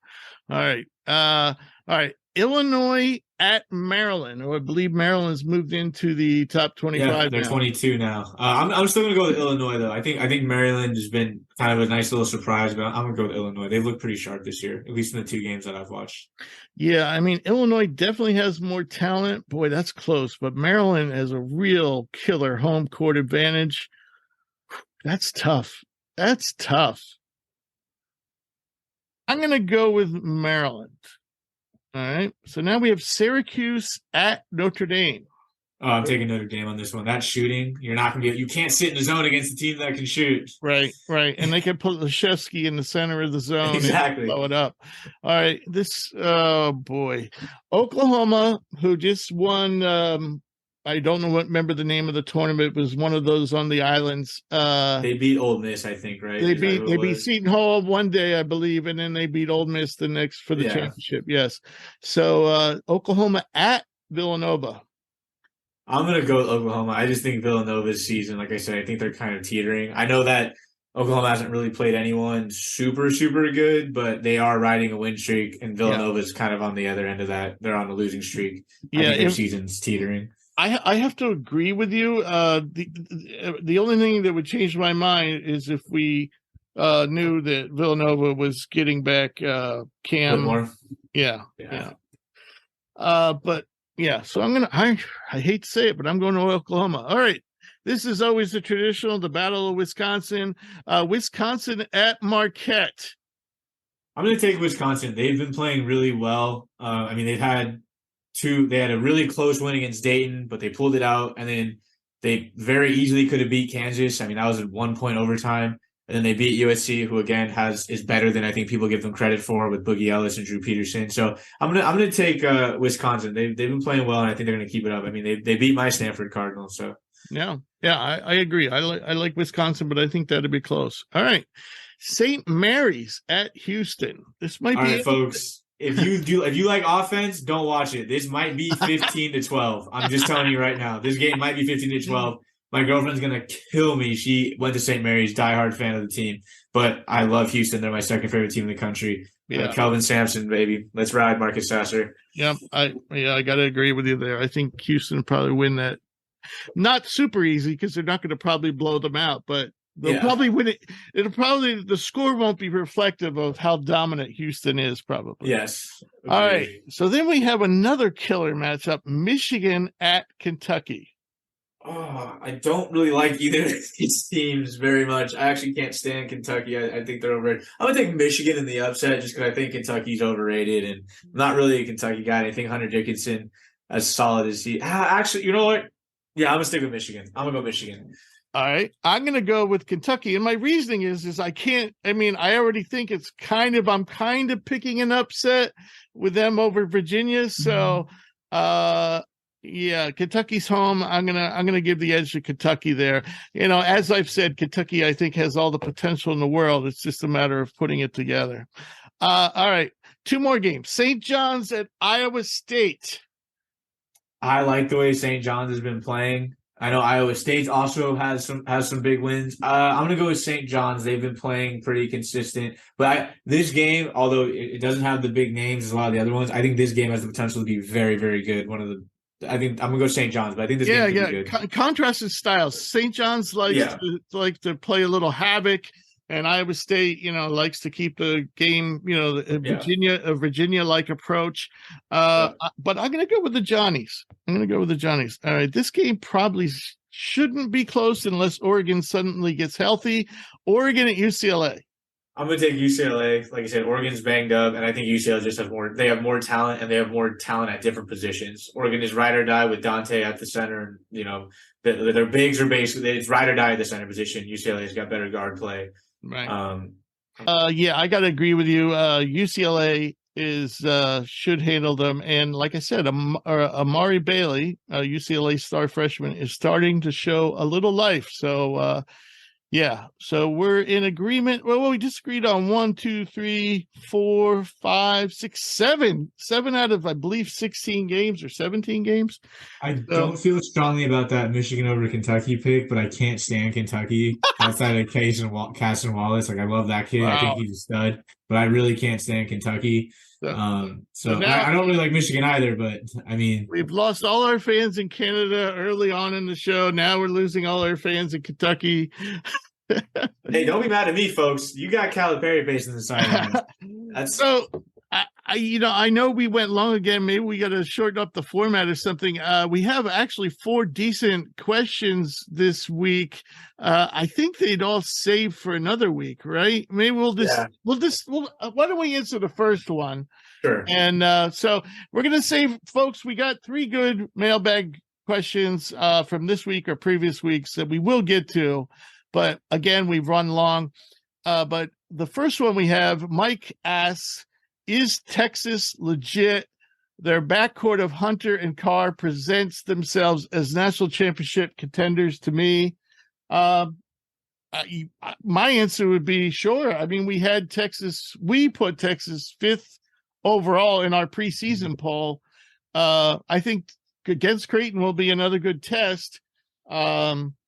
But as long as Texas can knock down their shots, and they don't have to knock them down at the rate they did against Gonzaga, but as long as they get some consistent, outside shooting, I think this team's going to be in it. We're talking, I would think at least the Elite 8. Yeah, their next 2 games are very important to me in terms of discussing their viability as champions. Outside of the Zags, they haven't played anybody. Like, they played nobody. Now they beat the Zags in what was a home game, very convincingly. So I'm not going to try to sit here and brush that off, even though I'm a Zags fan. But they go Creighton, and then they go Illinois. So if they can win both of those games, then they look really legit, at least in terms of their resume. If they can split and they look competitive in both, there's no reason this team shouldn't be on national radars. This is more just me being someone who's been watching college basketball now at a high level for a couple of years. Like, I just need to see them put together a resume. Like, you beat the Zags, awesome, but Northern Arizona, Rio Grande Valley, Houston Christian, and UTEP don't really inspire much confidence. So these next 2 games, in my opinion, will really establish their viability. But from what we've seen, there's no reason those 2 can't be the driving force behind a Final Four run.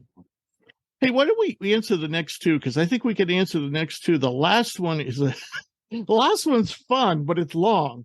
So, we'll do the next 2. Yeah, we'll do the next. Okay, so Cam wants to know, you guys are really high on South Carolina's Gigi Jackson, who's a freshman, by the way. But the last time I looked, he was not in the Athletics mock draft. Why is that? Well, I can't tell you why the Athletic didn't have him in their mock draft. We don't have a mock draft yet. We usually don't do that till after the first of the year.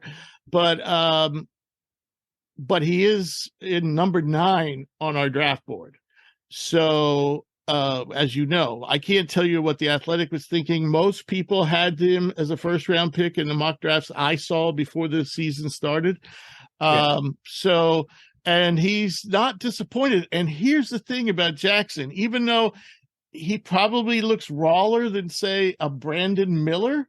Yeah. He's 2 years, almost exactly younger. He's the youngest guy on our draft board. And you have his numbers pulled up?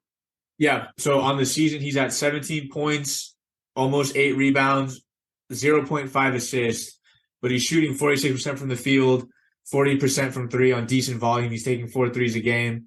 He is averaging 3 turnovers to 0.5 assists. But, I mean, South Carolina is not great. Oh, they're not. No, they're not very good. So, no. And they don't have their guard play is pretty bad. South Carolina is a really bad team. So yeah, they're not good. But he has been like the bright spot. But just reduce those turnovers and he's fine. If he can get to 1.5 assists a game and get the turnovers down to even just like 2, like cut a turnover out and add an assist, drop a turnover. He's also averaging 1.2 steals and 1 block a game.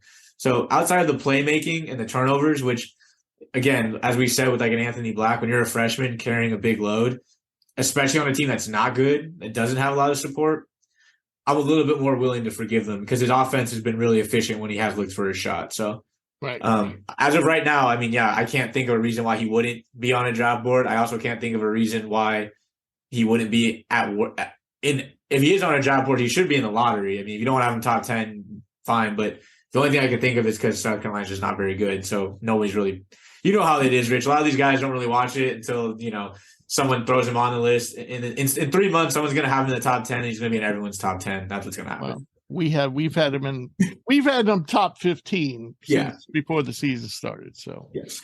All right. This question was in response to something actually we didn't say, but our guest last week, Eugene Rapay, commented that he liked Eric Dixon. Now, he never said Eric Dixon was going to be a star. He just said that he thought that Eric Dixon probably had a good chance to play in the NBA, or at least a decent chance. So that's all he said. But Phil says, I love Eric Dixon. Phil says, I love Eric Dixon, but he's like 6'6", 6'7" for real. There's no way his game translates to the NBA. I say this with the greatest respect because he's a complete winner. So I guess I'm going to chime in here, and Dixon's listed at 6'8", 260. First of all, I think he's lighter than that now. Yeah. And to me, he looks like a legitimate 6'7", 6'8". So, I mean, that's not really short. His stroke looks really nice, and he's been hitting at a high clip. He's in the high. He's like maybe around 115, 120 on our draft board. So obviously, we have some reservations too in his body build and how much his game's going to translate. I would agree, but I think he has a chance. So I would never. Phil says there's no way. I say I'm not ready to say there's no way. When you start talking about, if we're just talking about getting drafted first, second round, if you're just talking about him getting drafted, I think when you start getting into that like 50 to 100 range, you really start getting down to like intangibles really start to matter, winning pedigree. Does a guy have an injury history that kind of suppressed his stock? Now he's rising. I think Dixon falls in that category of like basketball-wise, he might not completely translate, but his shot has looked good.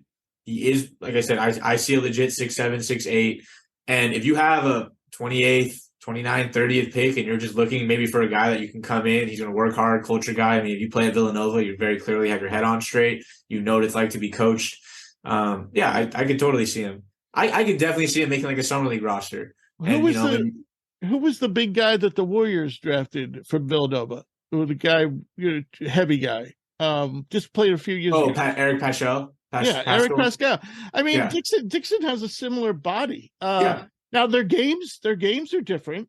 Yeah, but Dixon's a much better shooter than Paschal. Much better shooter. Much better shooter. Now I haven't followed Paschal, but and I also think he's a better defender than Paschal ever was. Yeah. What Paschal could do was he could create off the dribble, and Dixon really hasn't shown a lot of that yet. Yeah. I put it this way: he's got a chance because of the way the NBA works. When you get to those late picks, guys are just looking for kind of it's like a dart throw. And even if he doesn't get drafted, I could totally see him maybe find his way on a summer league squad, a G League squad. And oh, for sure. Yeah, like there's an avenue for this guy to get onto an NBA roster within the next 2 to 3 years. My point was, if Eric Pascal can get a shot, Eric Dixon will get a shot. He'll get, agreed. So, Rhonda, you have a funny question, a fun question, but we're going to have to skip it this week because that's a long one. No cheating, Drew, because actually there's a few on here I don't know the answer to. There's a few, and I don't know. I'm just looking at it. No cheating, because it'll be fun. I might be able to get 50%. Oh, I can get more than that. I'd say. You can. I think there's about 4, maybe. I'm not sure of. I'll put it this way: I don't know what the hell the last one is. Oh, I do.